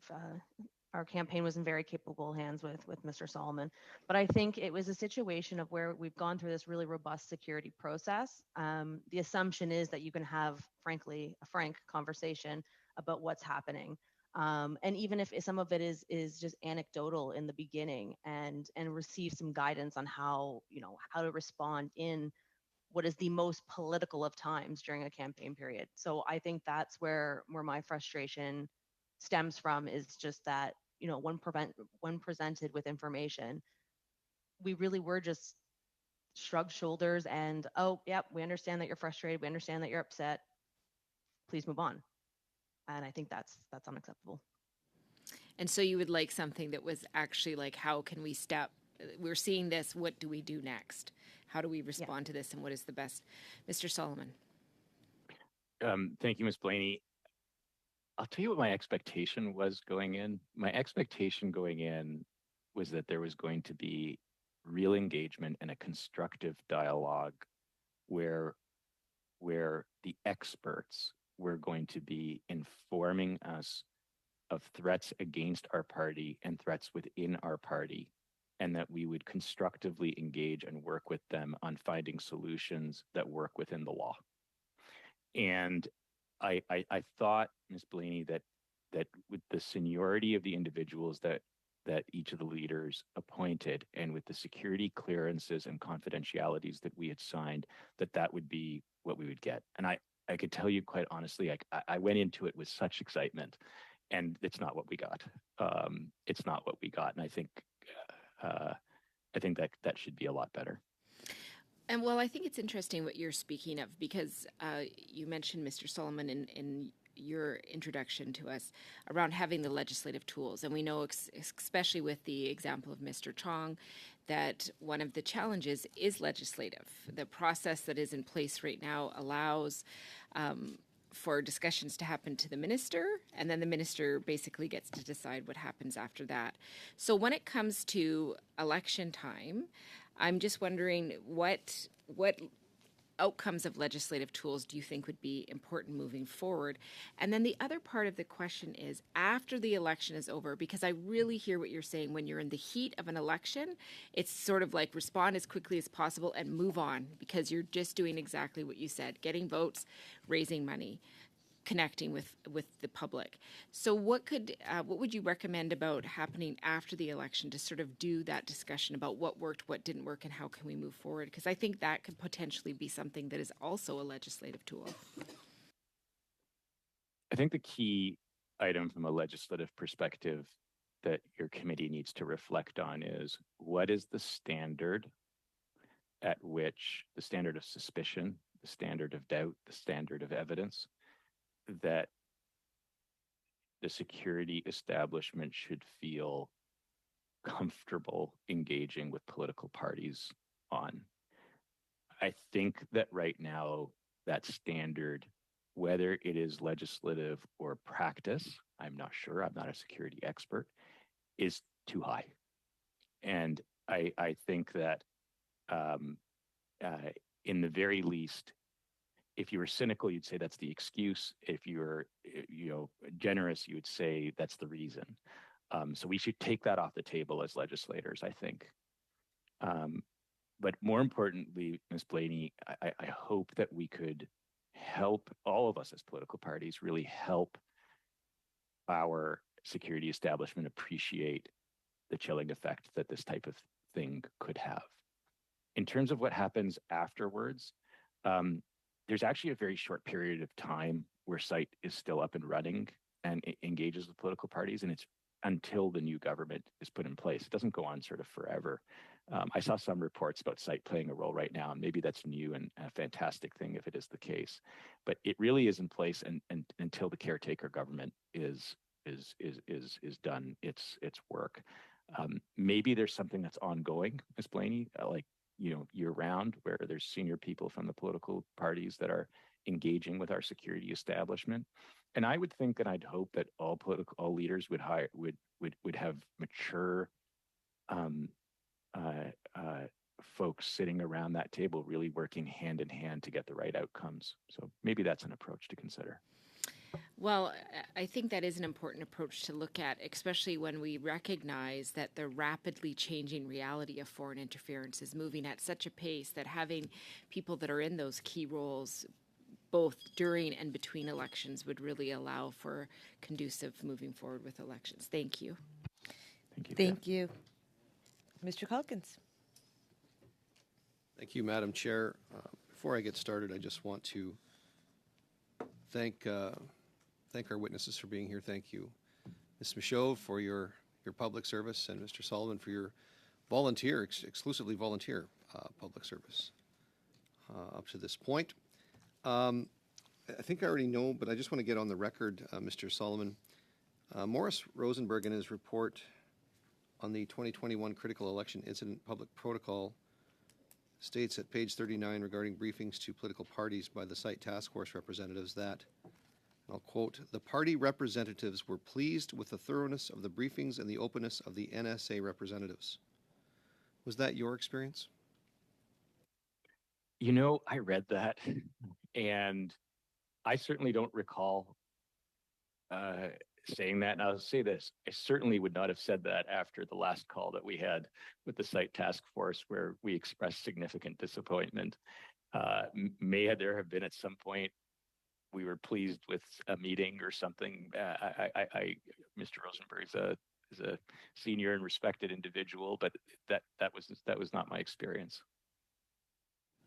The Cabinet Directive on the Critical Election Incident Protocol provides that with respect to interference activities, and it says, barring any overriding national security, public security reasons, the agencies will inform the affected party. Do you feel that that happened? Again, I think my single biggest frustration is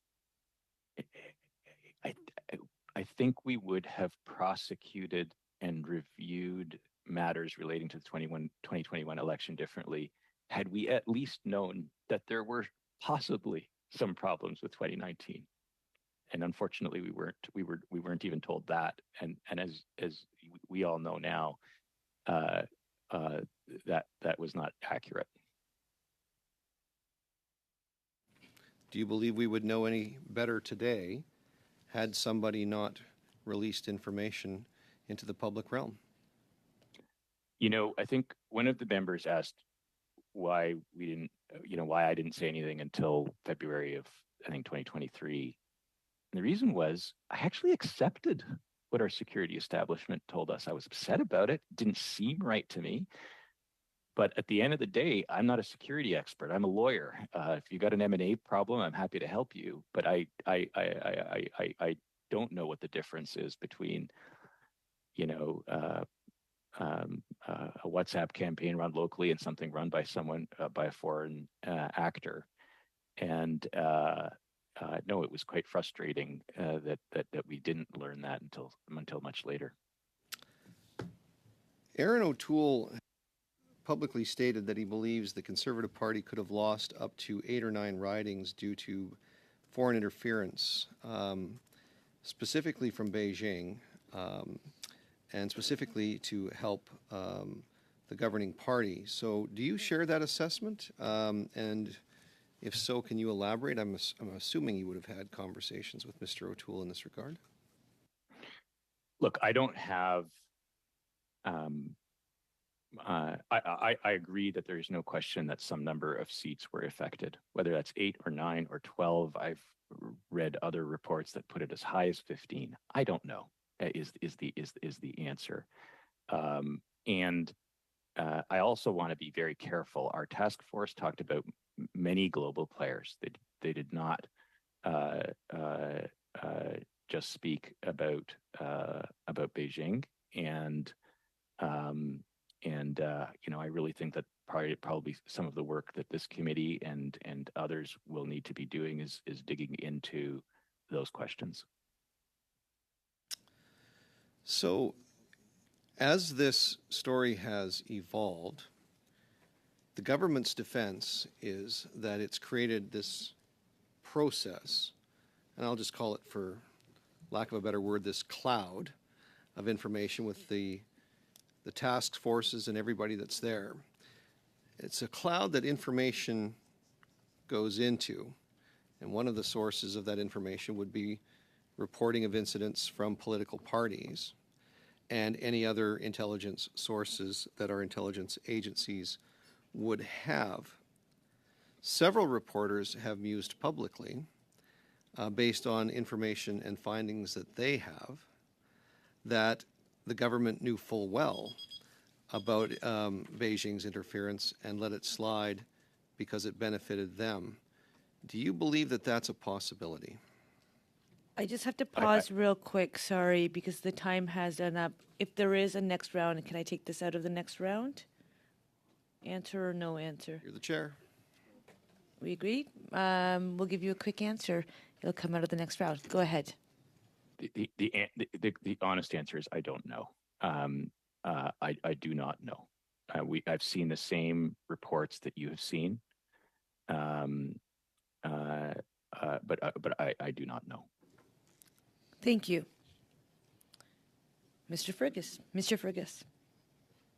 Thank you, Madam Chair, and thank you to our guests who are here, Madam Michaud, Mr. Solomon. As a longtime party activist who's occupied some of the roles that you've both have rolled, I'm very sympathetic to where you are, and I hope you'll understand that my questions are not in a way to play a partisan game, but it's in a way to try to elicit what we know, what went wrong, and what we can do better going forward. Madame Michaud, first let me start with you, if I may. You had indicated in your opening statement that you were Chief of Staff to the Honourable Aaron O'Toole. Can you give me the dates, or roughly month and year, of when you were Chief of Staff to the Leader of the Opposition? August 2020 through February 2022. So I see. Approximately. I see from that, you might, I'm assuming you've been following the testimony clearly. On Tuesday night, Mr. Chong testified that he had a number of meetings with CSIS since 2021 related to foreign interference. And by my count, 3 of those meetings occurred while you were Chief of Staff to the Leader of the Opposition. Did Mr. Chong inform you of those meetings with CSIS? He did not.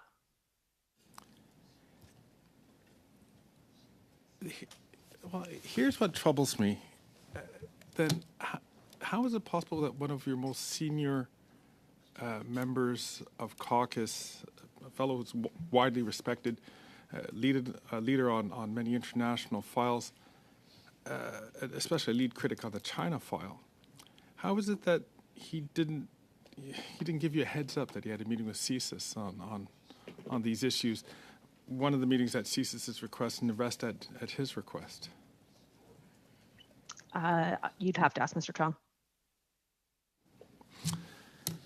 Thank you.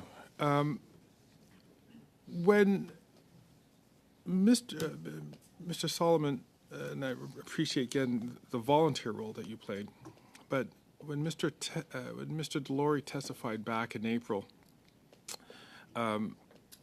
he made it sound as if foreign interference was something that the party became alert to only after the election. You've said that if you had known what had happened in 2019, it would have colored differently your approach to being part of the task force. Did Mr. Chong inform you at any point that he had been in contact with CSIS, or CSIS had been in contact with him, and that there were some concerns about him being targeted or undue influence by a foreign power? Let me just correct something quite important. Information relating to the 2019 election would not have colored my participation in the task force. It was an honor and privilege to do so. Fair enough. Information in connection with the 2019 election, which has since been in the public, without any question, would have impacted how we prosecuted that election, and I would expect how each of the political parties would have prosecuted that election. I'm glad you raised that point. With anyone else? And I don't mean to cut you off, and really it isn't, because it's not interesting. I do that, but I have a minute and 10 seconds left. So, and there's an important question which I want to get to you, because you talked about the standards perhaps being too high before which they engage with political parties. But you also mentioned in your opening statements and a reflection that if the standards were too low, you understood why you don't want to just helter-skelter make accusations, because that could have a chilling effect on parties, on people's participations. If you were told, hey, watch out for person X who's fundraising for you, even if that person is totally fine and totally clear, that could just have a chilling effect, would it not, in terms of your engagement with that person or the responsibilities that you would give to that person during a campaign? I'll tell you this. Of course, there needs to be a balance. And that's why each of the leaders needs to appoint people who are trusted, who are respectful of the process, who will take that information and deal with it in an appropriate manner. And it is why, as a committee, you need to be exploring what that standard should be. This shouldn't be upsetting to any of the members around the table, because I believe this is something that will impact each of you. Thank you. Thank you. Madame Goudreau, Merci, Madame. Thank you, Madam Chairperson. Along the same lines, I'd like to understand, when it comes to chronology, we talked about the threshold that was too high. But when it comes to matters of certainty, at what point did you think or believe that certain particular ridings were being targeted by foreign interference? Was it during the election? At what point? Or when you did a stocktake? Apologizing for my lack of fluency in French, so I'll answer in English. You know, when you're in the fog of an election and you're getting feedback that things aren't, you know, the instinct is not to turn around and say there's foreign interference. That would have looked very foolish at that moment, particularly given the information and access to information that we had in the task force. I would say it really started crystallizing, I would say, in the days and not weeks, but sort of in the days and week to 10 days sort of after the election. So there was some information and some expression of concern as it came in, but in a quiet way and through the channels that we thought were appropriate. And afterwards, again, we didn't run and hold a press conference. We were respectful. We were truly respectful of the process. We put together a package. We sent it to the right people. We engaged with them in dialogue, and I truly feel those two issues were the outcomes. An ambivalence.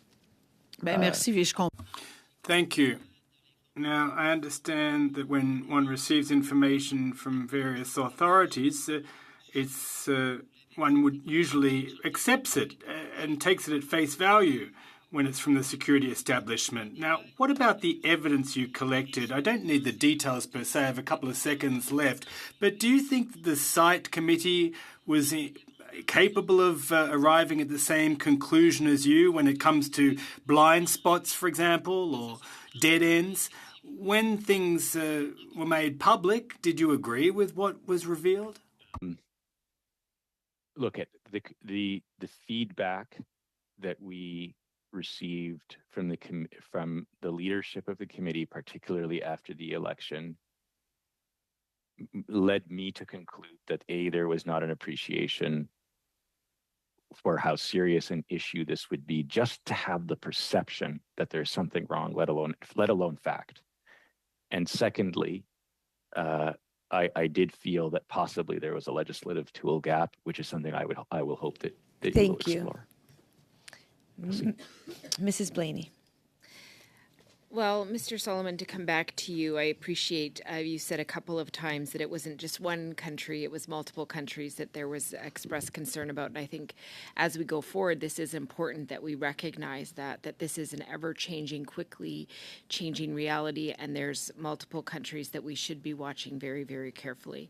I also appreciate that you talked about this not being a partisan issue, because I think collectively we should all focus on making sure that our systems are as robust as possible to increase confidence of Canadians. So I appreciate that.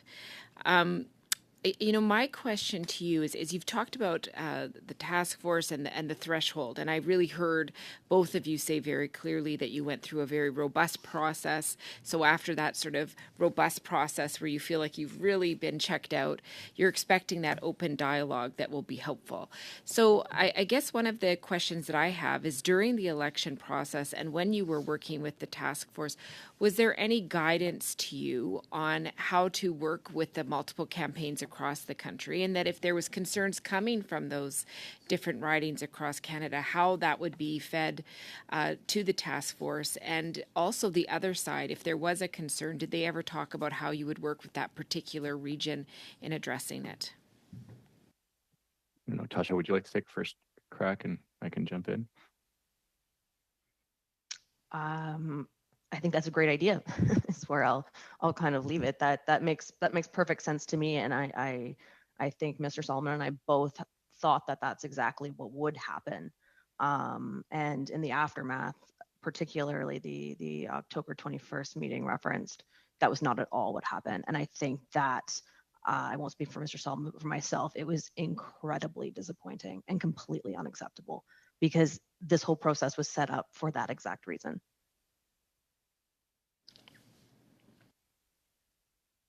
Mr. Solomon, is there anything you'd like to add? I've got about 25 seconds. No, go ahead. I agree with Ms. Michaud. So I'm just wondering then, because we currently are seeing some of the realities is we're not seeing people taking part in these systems. So, you know, if I think of the current leader, he's not getting the CSIS briefing. So I'm just concerned if we don't use those systems, how do we critique them in a meaningful way? You know, look, I think these are things your committee is going to have to look at. Other investigations are going to have to look at. I would urge you not to just be reflecting on actual interference and actual issues, but just even the perception. I would love the outcome of this to be a system where future political candidates and future political chairs and chiefs of staffs and campaign managers have full confidence in the system. Thank you. We're going to just do a quick 2 minutes to Mr. Cooper, followed by Mrs. Romanado. Mr. Cooper. Thank you very much, Madam Chair. Mr. Solomon and Ms. Michaud, I take it that you have been following the proceedings of this committee as it pertains to its study on foreign interference. And in that regard, is there anything that has been said at this committee by any witness that you would like to correct the record on? I have not actually. I have not followed it carefully, other than through newspaper reports. So, if something comes up, I'll certainly let you know. Ms. Michaud? Thank you, Madam Chair. For me, I guess the comments that Mr. Rosenberg had consulted the parties, as one of the two designates on the task force, I can confirm I have not corresponded with Mr. Rosenberg. Mr. Solomon, had you been in contact with Mr. Rosenberg? Not that I recall. As I answered in the previous question, not that I recall. So you had used some very strong language, probably justifiable language, but nonetheless strong language, that you told the task force in the final call that the security establishment had clearly failed our democracy. And yet at page 39 of Rosenberg's report, he says that the parties gave the task force effectively a clean bill of health. How is one to reconcile the two? I don't know. I think you'd have to ask him. Never talked to you, never talked to Ms. Michaud. Do you know who we talked to from the Conservative Party? First of all, I'll say I don't recall. I have no record. It certainly would not have been the conclusion after the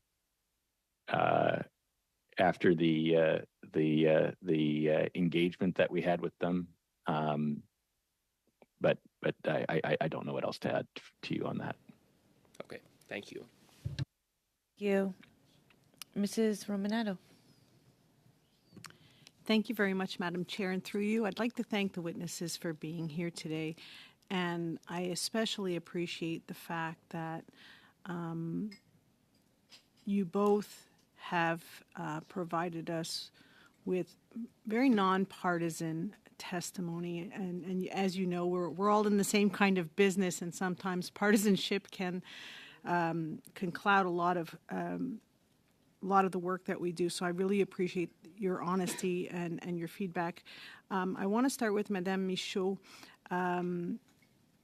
In your capacity of Chief of Staff to the Honourable Aaron O'Toole, who I've had a great pleasure of working with as well in my time here on the Hill, and he will be missed, can you give us some recommendations in terms of how we can improve the communication? You understand that with Mr. Chong, when the Prime Minister found out about what happened to him, that he arranged for a briefing with the National Security and Intelligence Advisor and Mr. Vigneault, but could you give us any recommendations that you would also suggest that we include in this report with respect to not only, in government, what can be done to help improve and make sure that MPs are feeling safe and that our democracy is protected, but also in terms of how site can improve. They did testify that they're new to the political world as well. They don't know how we work. So if you can give us any feedback, that would be most appreciated. Thank you for the question, Madam Chair. And to your last line there, I think that's the exact problem, and Mr. Solomon has outlined it repeatedly, is that the security establishment simply does not understand how the political process works leading up to and during an election. So I think it is incumbent upon legislators and parliamentarians and even frankly campaign experts to be brought into that process and help the security establishment understand the political realities that would take place not just in a campaign period, but in routine business between election cycles. Thank you.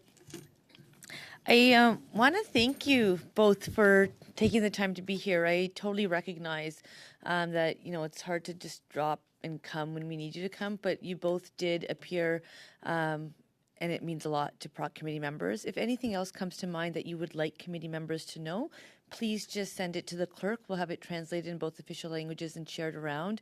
With that, Madame Michaud, Mr. Solomon, thank you for your time and your service, and we hope you have a good rest of the day. Thanks, Madam Chair. Take care. Thank you. Thank you. Bye-bye. PROC committee members, we are going to continue with our meeting in public. As per the top of the meeting, Mr. Cooper has asked for the floor. Thank you very much, Madam Chair. I'm going to move a motion relating to the production of documents concerning the question of privilege respecting Michael Chong. And the motion has been distributed to members, I believe. I will just confirm that I think you've sent it to us. The clerk does have it, and the clerk is just going to distribute it around. I think it is fair that we start reading it into the record. Do interpreters have it? Why don't you just give me 2 seconds? Thank you.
Perfect. Everyone, I understand, has it. Mr. Cooper, the floor is yours. Okay, thank you, Madam Chair. So I'll now read the motion into the record. That in relation to its order of reference of Wednesday, May 10th, 2023, concerning the intimidation campaign orchestrated by Wei Zhao against the member for Wellington, Halton Hills, and other members, the committee A, ordered the production within one week of the July 2021 CSIS report entitled People's Republic of China Foreign Interference in Canada, a Critical National Security Threat, together with all records concerning the transmission to, distribution within, analysis of, and handling by the Prime Minister's Office, the Privy Council Office, the Department of Foreign Affairs, Trade and Development, and the Department of Public Safety and Emergency Preparedness of this report, and 2, within 3 weeks of all other memoranda, briefing notes, emails, records of conversations, and any other relevant documents, including any drafts which are in the possession of any government department or agency, including the Security and Intelligence Threats to Elections Task Force, the Critical Election Incident Protocol Panel, any minister's office, and the Prime Minister's office, containing information concerning planning or efforts by or on behalf of foreign governments or other foreign state actors to intimidate a member of the House of Commons, provided free, these documents be deposited without redaction with the Office of the Law Clerk and Parliamentary Counsel in both official languages. 4, a copy of documents shall be deposited with the Office of the Law Clerk and Parliamentary Counsel in both official languages with any proposed redaction of any information which, in the government's opinion, could reasonably be expected to compromise the identities of employees or sources or intelligence collecting methods of Canadian or allied intelligence agencies. 5, the Office of the Law Clerk and Parliamentary Counsel shall promptly notify the committee whether the office is satisfied that the documents were produced as ordered, and if not, the chair shall be instructed to present forthwith on behalf of the committee a report to the House outlining the material facts of the situation. And 6, the Office of the Law Clerk and Parliamentary Counsel shall assess the redactions proposed by the government pursuant to subparagraph 4 to determine whether the office agrees that the proposed redactions conform with the criteria set out in subparagraph 4. And A, if it agrees, it shall provide the documents as redacted by the government pursuant to subparagraph 4 to the clerk of the committee, or B, if it disagrees with some or all of the proposed redactions, it shall provide a copy of the documents redacted in the manner of the office determines would conform with criteria set out in paragraph 4, together with a report indicating the number, extent, and nature of the government's proposed redactions which were disagreed with to the clerk of the committee. And 7, the clerk of the committee shall cause the documents provided by the Office of the Law Clerk and Parliamentary Counsel pursuant to subparagraph 6 to be distributed to the members of the committee and to publish on the committee's website forthwith upon receipt, and B, makes the evidence received during this study available for its study on foreign election interference. Madam Chair, the motion before the committee is a straightforward motion that is critical to getting answers that MP Chong deserves, that members of this House deserve, and that Canadians deserve about how it is that an accredited Beijing diplomat was threatening the safety and security of a family member of a sitting member of Parliament and seeking to intimidate a sitting member of Parliament by threatening to that member's family, and that CSIS knew about it, drafted a report on it in July of 2021, that in turn was circulated to the Prime Minister's own department and to relevant departments, including Global Affairs Canada, and that notwithstanding that for 2 years, the member for Wellington Halton Hills was kept in the dark. It wasn't until he was notified by the Globe and Mail that he was made aware. The Prime Minister has incredibly claimed that he had no idea. This from a Prime Minister who supposedly is briefed regularly on national security matters, who supposedly reads everything, and according to his chief of staff, who came before this committee, claimed that supposedly nothing is held back from him. It's very difficult to believe the Prime Minister at the best of times, but as MP Chong clearly stated before this committee, if it is true the Prime Minister didn't know, then that is also extremely problematic and raises real questions about his fitness as Prime Minister in terms of dealing with serious national security issues, including something as serious as an accredited Beijing diplomat seeking to intimidate a sitting member of Parliament to interfere with their ability to do their job, to speak on behalf of their constituents, and vote in this place on behalf of their constituents and on behalf of Canadians. And so this motion essentially provides for two key things. The first is the production of where this memo, where the CSIS memo went.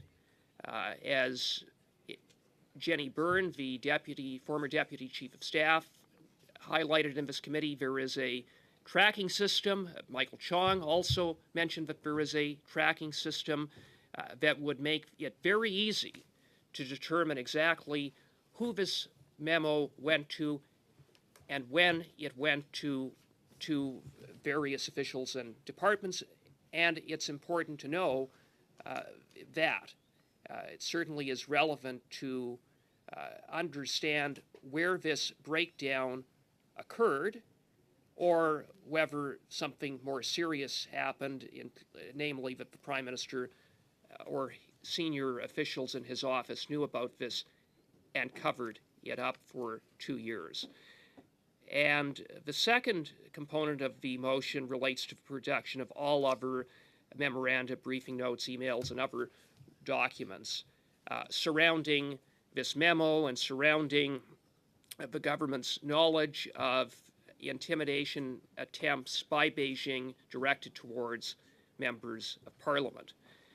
The process for production set out in this motion is one that balances, on the one hand, the need for this committee to be able to see as much of the documents that are out there as possible, while at the same time protecting national security interests.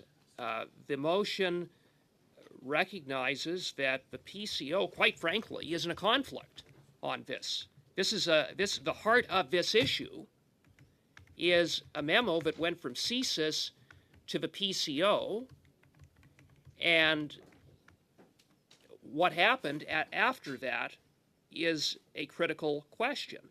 And so it is imperative that it's not the PCO, it's not this government that has so much to answer for that is going to get the final say over what is produced and what isn't, and what is redacted and what isn't. So given that, what this motion provides for is that the government improve PCO, through the normal process, review documents, identify what documents are relevant,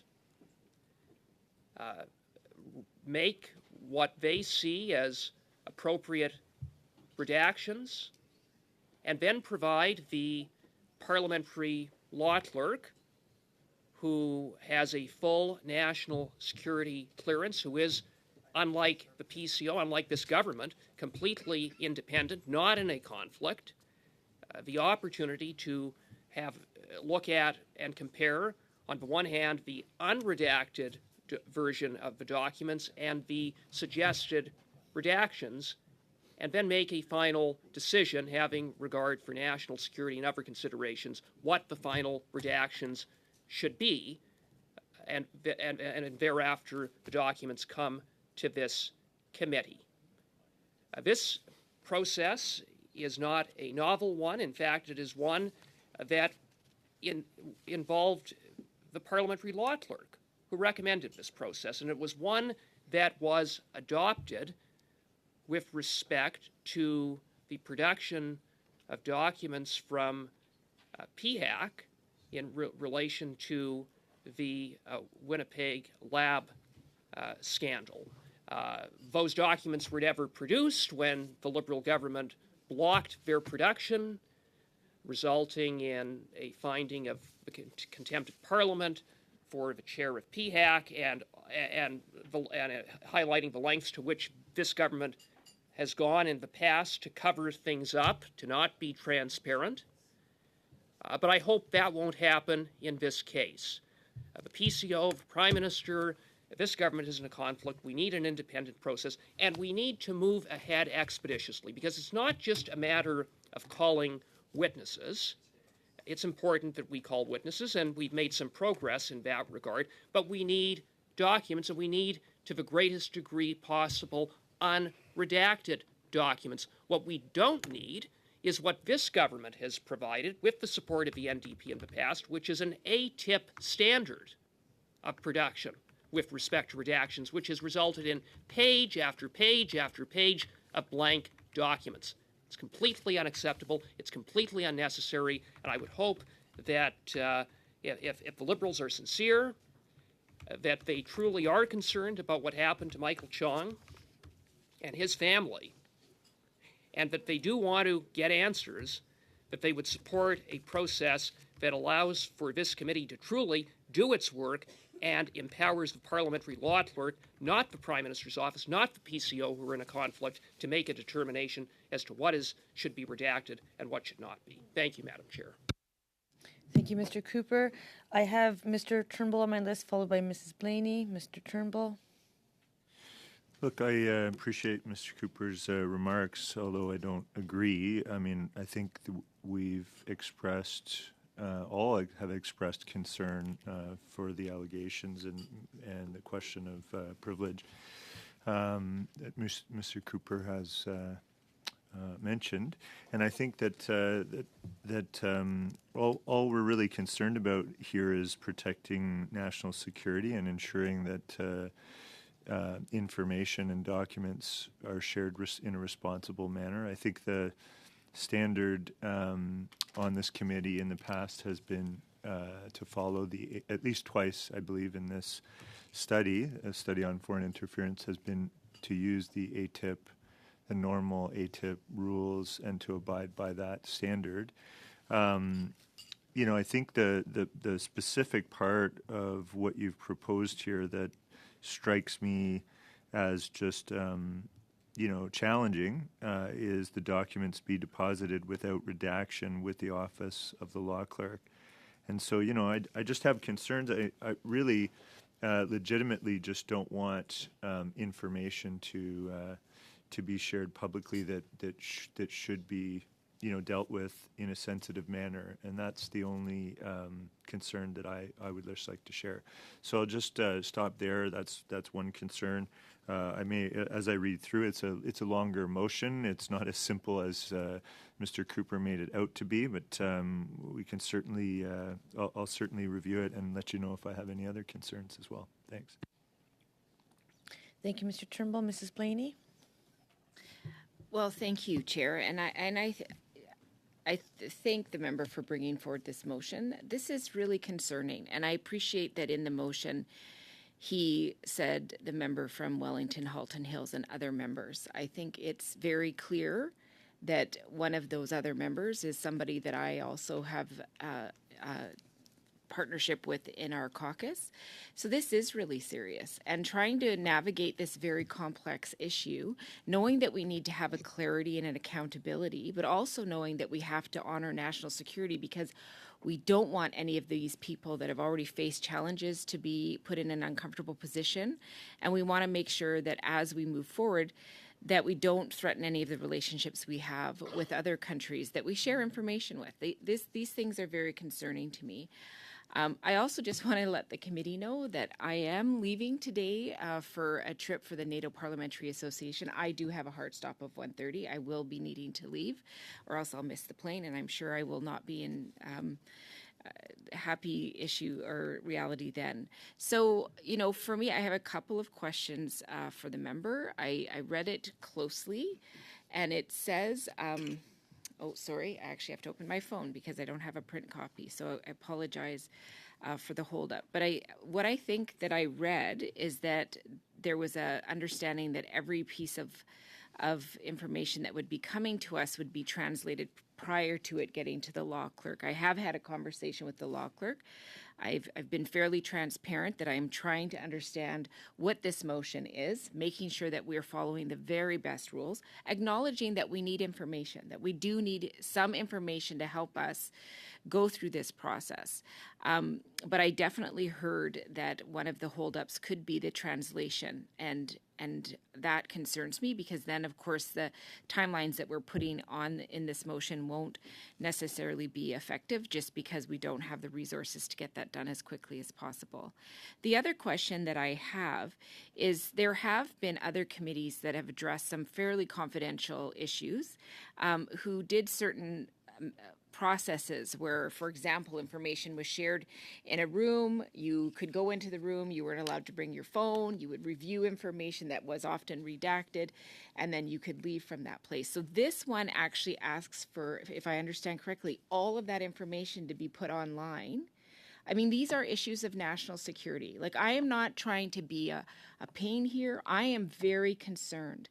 We have a responsibility to our country. We have heard so many witnesses say repeatedly, this cannot be partisan. And so those things really do concern me. I'm not taking this lightly. I am trying to understand so that I can make the best decision for the security of our nation, but also recognizing that MPs need to have the right to do their work, and also recognizing that there are many Canadians in this country who are facing challenges when they go to the police and RCMP. They are not being heard at all. They don't have any further action. So it's not just at this level, it is at a broader level that we have to provide leadership. So I'm hoping that we can get this done sooner rather than later, but I also want to say on the record that I need time to do my work as a parliamentarian because I take this very seriously. So I hope that we can have some questions, and Chair, I hope that you will let us leave at the appropriate time and we'll come back to this as soon as we possibly can. Thank you. So I do have Madame Goudreau, followed by Mr. Ferguson, Mrs. Romanado, but because those questions were posed of the member, I'm just going to ask the member if he's comfortable trying to answer. Mr. Cooper? Well, yeah, and I will be brief. First of all, with respect to Mr. Turnbull's concerns about the law clerk receiving fully unredacted copies of documents, that is true. And that is a process that has been previously adopted, and the parliamentary law clerk does have a full national security clearance, so I don't see why that would be an issue. With respect to the questions posed by Ms. Blaney, with respect to the translation issue, you are right, that is provided for at paragraph 3, or A3. That's something we could work on to try to see that there isn't a delay, because I take your point on that. As far as documents being posted online, that would only occur after the parliamentary law clerk had undertaken redactions. So those would be documents that would then be distributed to the committee, and so that would be redacted copies, not unredacted copies, and so there would be no national security issues at play. It would be an issue of transparency, and obviously we want to be as transparent as possible for Canadians, so there isn't a national security issue there. Madame Goudreau? Bon. Well, considering the following facts. First, we have a couple of minutes to make a decision, either yay or nay. It's a constituency week next week. In view of the fact that time is limited, in view of the fact that we all agree that we want to come up with solutions, in view of the fact that as parliamentarians, we need to honour the importance of national security, and in view of the facts that our fellow Canadians and fellow Quebecers are looking to us, and I can hear them right now. We need to take every step possible to address this issue in full respect of integrity and access to information. So what strikes me is that we just don't have enough time such that each and every one of us can do our jobs properly. What troubles me a tad, Madam Chairperson, is that there's no guarantee that if we come back and meet on Tuesday and we're on the same page and that we're not going to be partisan and ill-intentioned. And what about timing? What about in translation? This is an issue for me. It's Thursday afternoon. I think we have a decision to make here, but the overarching question is this. If we make a decision on Tuesday, can we make this our top issue? Can we factor in translation? These are my concerns.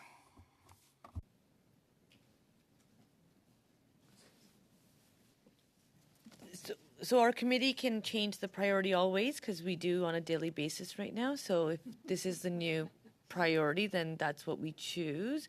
When it comes to resources and all that stuff, it's kind of a rhetorical question because it matters what else is going on. So I think you're absolutely correct to summarize to say a little bit of time might go a long way just to get some of these I's dotted and T's crossed.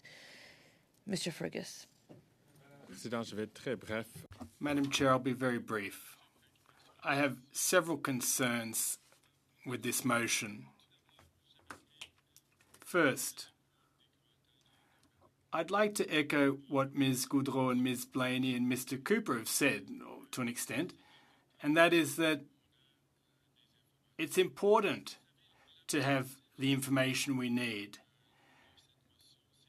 According to Mr. Cooper, the objective is to know who knew what and when. There were witnesses who appeared before us who talked about the tracking system for distribution of documents. So perhaps that's what we need.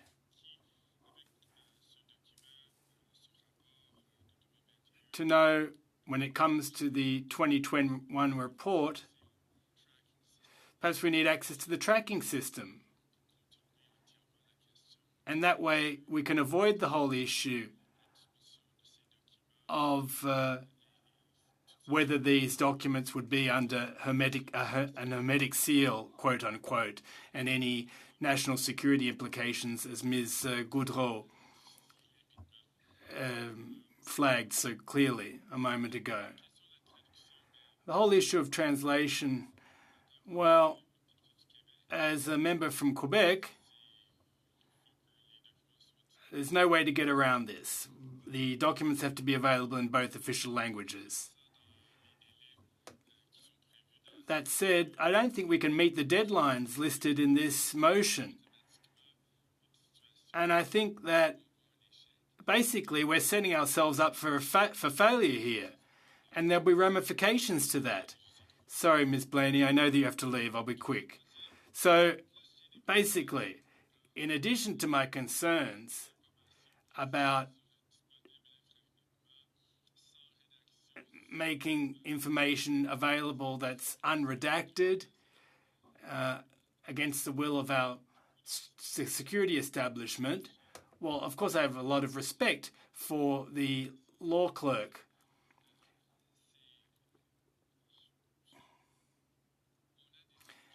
But we do have obligations to our allies.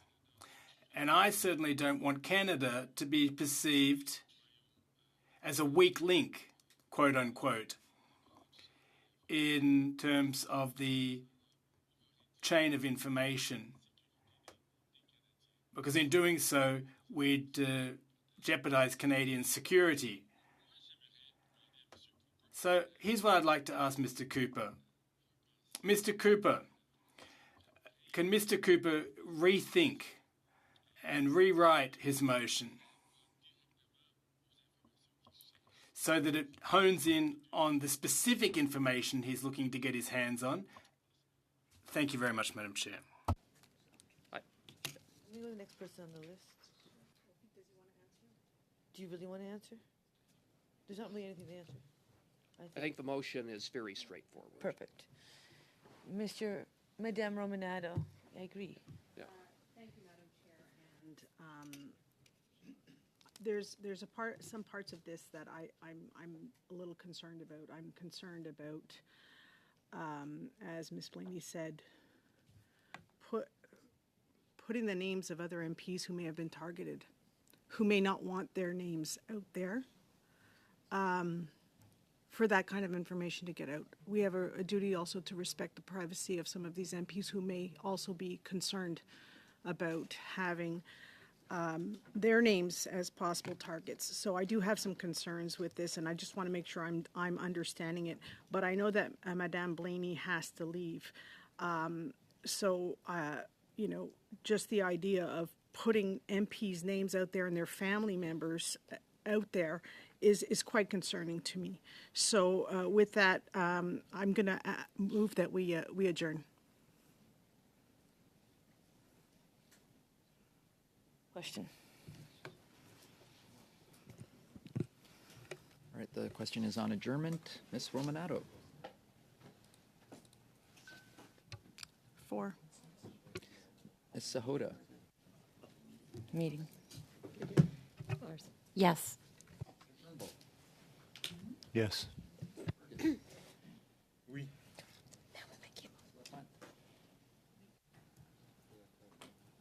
Mr. Nader. No. Mr. Cooper. No. Mr. Calkins.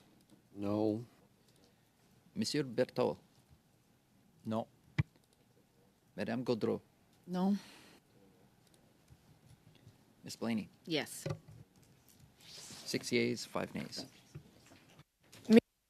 Have a good weekend. We'll see you next week. Please take time to talk to each other and figure out a way forward. We can do it. Thank you.